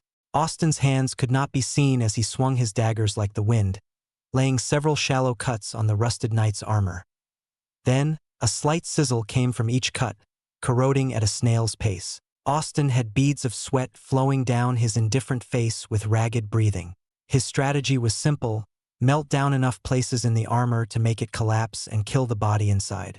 To the side, Eric fared worse due to exhaustion, but his flames burned as they constantly swirled around the rusted knight to melt it down. His small plump face had a wild expression with bloodshot eyes as his gauntlets punched out with the layer of magma to hasten his efforts. Oscar frowned as more slashes came his way, forcing him to keep moving. Feeling himself slipping away, he quickly calmed down to understand these rusted knights properly. These few exchanges showed that the rusted knights had heavy blows, ranged slashes of light, and unnatural toughness, but they lacked speed. Without a great amount of speed, their actions were easily understood and countered with his prinstick. The issue was their coordination. The three rusted knights moved as one unit to entrap Oscar at every turn, and their swords deliberately swung toward key spots to force him certain ways. Silver Star. Oscar shot a fast silver star toward the head of one of the rusted knights, not piercing through but still forcing it back. Adamus rays. Flowing Mountain.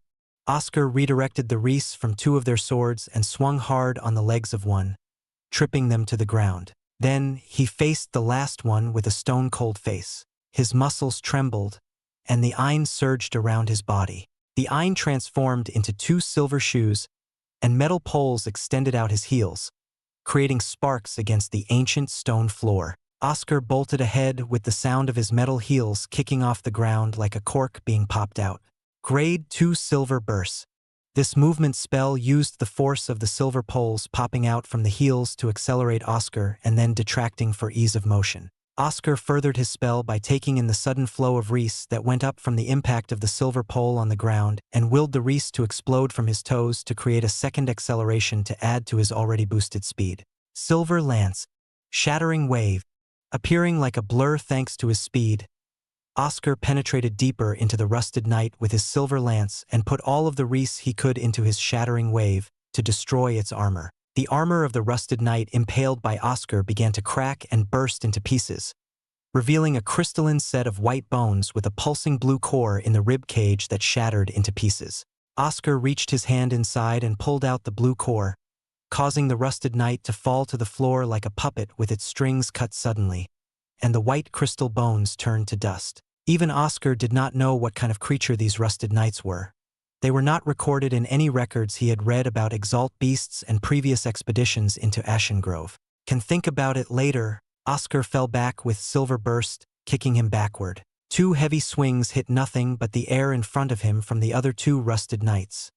Their armor rattled around as they trembled. Oscar frowned and put away the blue core into his space pocket.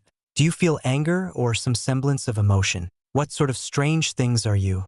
With no response from the rusted knights, Oscar rushed in and unleashed his entire arsenal, using Silver Burst to move in all directions with the added reese from his toes, stabbing his silver lance with shattering wave and shooting out silver stars. Even with Ein Awaken to help lessen the loss of his Ein, Oscar became incredibly drained. His obsidian eyes looked dull from exhaustion, and his face was dirty with the hair disheveled. A raspy breath escaped his pale lips. In front of Oscar's tired body, the 3 rusted knights were slammed on the floor or walls, each with their armor in tatters and white bone dust spilling out. Off to his side, Austin and Eric were panting heavily with strange metal masses that were once their foes. These things are tough, Eric groaned while staring at Oscar in shock. How the hell did you handle 3 of them? We're not suited for it. Austin bandaged a wound on his arm instead of using a precious heal elixir. I'm a stealthy fighter, and you're not there yet in terms of power. Oscar plopped to his rear and exhaled. They're too tough. I'll need to collect their armor and analyze them later. The extreme hardness of those armors made him wonder how they would work for his own needs. But he frowned, recalling how fragile those white crystal bones were. After a short period of rest, Oscar and the others recovered to normal. Oscar gathered all the pieces and fragments of armor from his fallen foes and stored them in his space pocket, along with the scorched, melted metal from Eric's enemy. He didn't touch Austin's because of the acid covering it. Oscar, if we run into another such group, we should force them into a chokehold and pick them off one by one. Austin recalled how they combined their spells to kill off the strange mound creature from earlier. Sounds reasonable. Kill one, then back off and create another chance to kill another. Oscar nodded. He went over to the front of the group.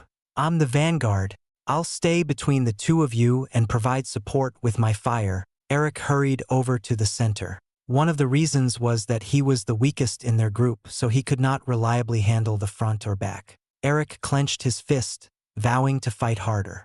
With their formation settled, Oscar led the charge into the ancient basement. But their faces turned to frowns as they saw nothing but prisons and empty storehouses. However, when Oscar opened the door, his face turned to one of shock. Inside were 6 more rusted knights. The rusted knights faced Oscar, and their bodies creaked from not having moved in a long time. One at a time, Oscar shouted and fell back with Austin and Eric. His dear anima manifested itself, and they got it on its large back. The moment one of the rusted knights ran out of the room, Oscar had his dear anima kick off the ground.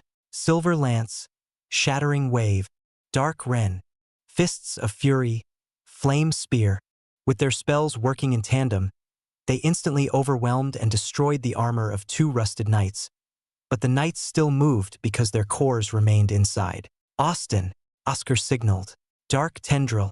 Austin manifested 2 thin tendrils that whipped through the air and wrapped around the cores. With a forceful tug before the rusted knights could slice his tendrils, Austin pulled the blue cores into his hands. Before his flat smile, the rusted knights crashed to the floor. We're fine.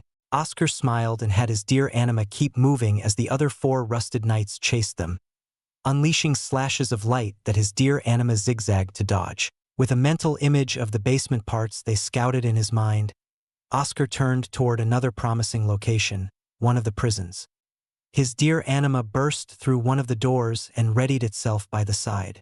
Another set of rusted knights foolishly entered his trap. Oscar and the others unleashed their spells again, destroying another two before bolting through another door to circle back to where they discovered the rusted knights. There are only two left. I'll take them to the wide hallway from before. You two take one. I'll take on the other. Oscar got off his dear anima. Soon, the other two rusted knights came toward them, and they entered a fierce melee. In short moments, Oscar dispatched his foe with all of his might, as did Austin and Eric. They traced back their steps to collect all the armor, which Oscar gladly took and returned to the room. The room did not appear strange. However, Oscar's eyes gleamed at the large cellar door in the corner. Where do you think this leads? Oscar pointed at the door. Let's see. Austin opened it without hesitation, but the trio's eyes widened as they stared down another flight of stairs. But these stairs were not made of stone but of a mellow green material. Oscar jumped down onto the emerald steps and beheld a strange sight, one that reminded him of the Spire of Ascension. A large gate with the engravings of a large emerald serpent with antlers, 5 claws, whiskers, and a large mouth full of sharp teeth. He had read about these creatures before. It was said that dragons had numerous forms, but the most prominent ones were similar to Celestina's dragon and the magnificent carving in front of him. The gate represented this beautiful dragon wrapping itself around a large tree. Its emerald eyes gleamed because of the jewels that represented it. Austin and Eric also came down and gazed at the dragon. Even Austin seemed to be taken aback. Then suddenly the gate shook. Light spilled over in a thin line down the middle of the gate, getting brighter and larger with every passing moment. Remain cautious. Oscar quickly regained his senses and held his bulwark close. The other two also remained followed.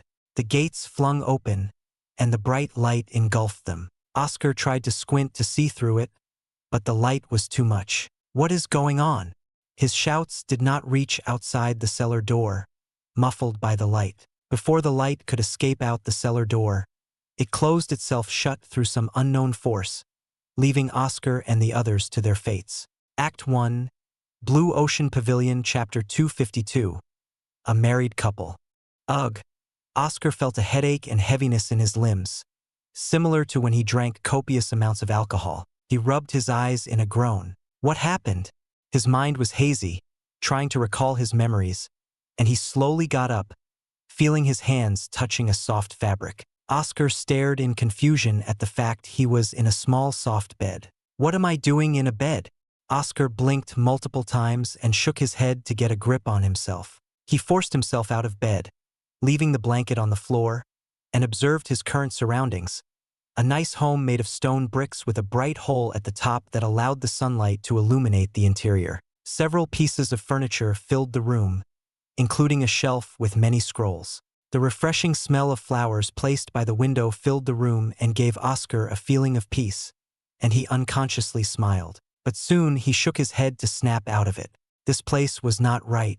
Oscar knew this was wrong, and his head began to sting as his recollection strengthened. His confused obsidian eyes regained clarity and shone like dark jewels in the sunlight. That's right. We were in front of the Dragon Gate, and a bright light spilled out. With his memories fully back, Oscar snapped to his feet, and his face tensed as his eyes darted around warily. Peering outside the window, he saw many other stone houses, then checked himself and saw he wore a loose white tunic that extended to his ankles called a toga with a thin black belt wrapped and tied around his waist, black leather wristbands, and leather sandals. This is wrong, Oscar shouted. He should be in the fortress cellar with Austin and Eric, not sleeping in some peaceful village wearing these clothes. Something must have happened to him after being struck by the all-encompassing light. Either I was dragged here by something, or this is an illusion. His obsidian eyes focused on activating Eliran Breaker, but Oscar staggered in shock as he rubbed his eyes. He could not feel a hint of Ein, unable to enter his meditative state to see his core, anima, or astral self with the third eye. A hollow feeling crept up in Oscar as he realized none of those things existed in his body, not even his physical power and ability to draw Reese. A normal person. Oscar gripped his hands tightly, realizing he had been stripped of everything he had built as an Exalt. Maybe it's an illusion like Frederick was in. But these are not my memories, and I don't think I have the qualities to be a Wraith's host. As he pondered, the door swung open, and a soothing voice called out for him. Oscar. Oscar trembled for a moment as disbelief filled his face. With a pair of raised eyes, he turned around to see the impossible scene. But his eyes widened even more at the wondrous sight in front of him. There, before him, stood Celestina with her bright silver hair tied in a side braid, revealing the nape of her neck. Her emerald eyes looked softer than her usual self, and fixated on Oscar as a bright smile filled her usually indifferent face. She also wore a toga that reached down to her thighs with a gold band around her waist, and a low cut that exposed her neck and upper parts of her chest. Why you? Oscar took a step back as seeing Celestina in such a demeanor that differed from her usual proper self took him off guard. Why are you? An illusion. Oscar heaved a sigh and calmed down. There was no way the real Celestina would be here since she was fighting in the inner regions of Ashen Grove. This Celestina in front of him had to be an illusion built from his memories, as was the entire world around him. But now he was stuck and wondered if there was a way out. No matter what, he had to find it. What do you mean, why am I here?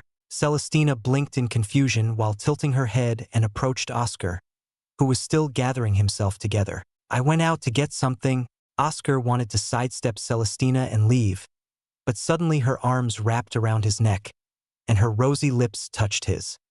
His mind exploded from the immense pleasure of this kiss, the soft sensation from her lips, and her eyes closed in longing, and Oscar tried to back away, but her arms tightly locked around him. Slowly, his eyes dulled, and he responded to Celestina's kiss, hugging her closer, feeling her soft body in his arms. But his eyes soon snapped open as he remembered this was all fake. Celestina was fake. The soft feeling of her lips, the warmth of her body, and the love laden in her emerald eyes were all fake. He pulled himself from her long kiss, both of them panting to catch their breath. Did you wake up, sleepyhead? Celestina smiled and licked her lips, relishing the taste. Calm down. Oscar clutched his heart, which was beating out of control. This is all an illusion. That kiss isn't real. It might not be comparable to the real thing. Think of it like that. This kiss is defective to how it might feel in reality. Oscar thought the notion to himself multiple to drive the idea in so he wouldn't be stuck in a daze the next time this might happen. If you're up, then let's go to Mother and Father's. Celestina tugged on Oscar's hand. Mom and Dad. Oscar looked confused. Celestina turned with worry on her face. She got close to Oscar and felt his forehead. Are you sick? Did you forget we're spending the day at your parents' today? Or should we reschedule? No, it's fine. Oscar wanted to go out to see what exactly this illusion world was, and agitating the illusions might not be a good idea. Celestina's side braid twirled around as she happily spun her body around to move toward the door, picking up a basket by the entrance. Her hand locked tightly on Oscar's and pulled him toward the entrance. The forceful way she handled him was like the real Celestina, making Oscar lift the corners of his lips.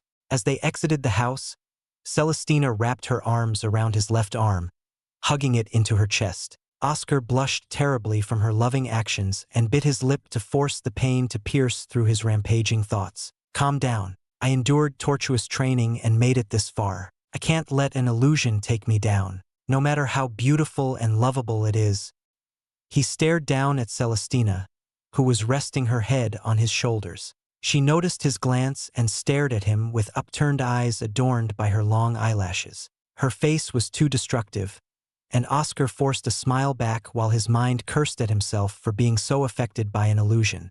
His attention turned to his village as he and Celestina walked. The stone buildings were of a deep coal color that reminded him of the ruins they had found under the tree. Then his eyes locked on the fortress in the distance. That's Oscar, Celestina asked. What is it?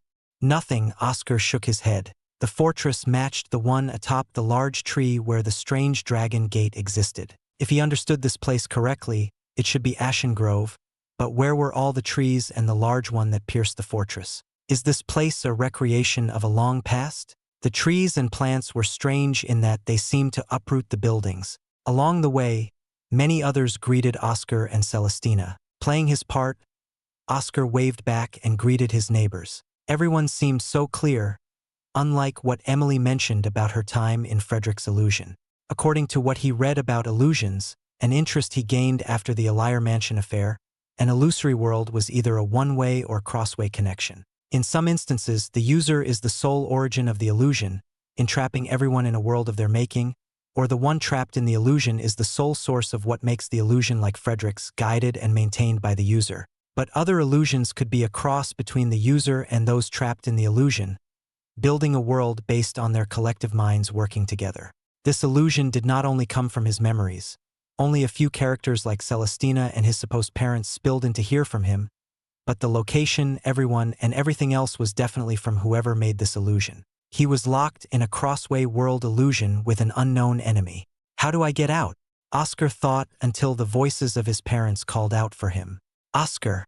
Up the path, his parents stood by the door to their home. Gwen and Henry cheerfully welcomed them. Mother, father. Celestina pulled Oscar, who was in a daze. I hope we haven't made you wait long.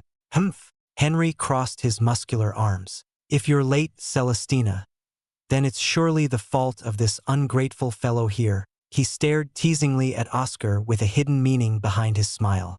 Father. Celestina blushed down to the base of her neck, realizing his meaning. Enough jokes. Gwen pulled on Henry's ear. Come in and enjoy. Inside, Oscar ate the familiar stew he always loved. He couldn't help but feel thankful to whoever made this illusion for letting him taste this during these trying times. Time passed as they chatted away until leaving for their home at night. People started to clear away from the streets and rest in their homes, allowing Oscar and Celestina to walk peacefully under the moonlight. He couldn't help but look at the Celestina next to him, her hair shining from the soft beating of the lunar beams. Finally, after an awkward walk home, Oscar heaved a sigh. In the end, he couldn't do anything today, but he wasn't prepared enough for what came next. Let's go to bed. Celestina plopped on the bed and patted the other side of the bed, welcoming Oscar in. Oscar stiffened and stared blankly at her. What? Act 1. Blue Ocean Pavilion, Chapter 253. Sweet honey to lashing vines. Oscar froze in front of the bed. In his view was the fake Celestina, his wife in his illusion, welcoming him in to join her on the bed. He audibly gulped, but his throat felt incredibly dry as rushed breaths escaped his lungs. Celestina looked utterly dazzling with her loose and revealing toga wrapped around her slender, smooth body, bathing in the moonlight from the windows. A single strand of hair went out of place, and her hand swiped to tuck it back while giving Oscar a confused look. Oscar, what's wrong? We should get to sleep. Oscar was rendered speechless. He repeated to himself over and over that this was an illusion and not real, closing his eyes to get the image out of his head. But when he opened them again, he saw Celestina right before him. Ha! In a forceful tug from his fake wife, Oscar joined Celestina in bed, facing her directly, so close that their noses were only a thumb apart. I said to join me. Don't make me repeat myself. Celestina scoffed teasingly with a radiant pair of emerald eyes that exuded power and authority. Her current expression resembled the normal behavior of the real Celestina, showing her strong-willed self with a bit of sweet honey kindness mixed in. For a moment, Oscar's heart stirred, seeing the hints of the usual Celestina he knew, the one he'd always met with in the Neptune archives. Without his knowing, his arms wrapped around her in a loving embrace, bringing her closer in a daze. But his eyes shuddered at his wayward hands that refused to let go of this illusion. Curse this illusion! Oscar strained himself, wanting to tear his arms off but to no avail. No matter how much he struggled, his own body did not listen, as though he was not allowed to separate. Suddenly, a pair of hands cupped his cheeks. In the next moment, he felt a soft sensation on his lips, a slight peck. He saw Celestina seem amused at his reactions and then buried herself into his chest, rubbing her head as she embraced him in return. Oscar. Celestina lifted herself from his chest and stared into his obsidian eyes. She kissed him again, to which he offered no resistance. You know, mother and father keep asking me when they would see their grandchildren.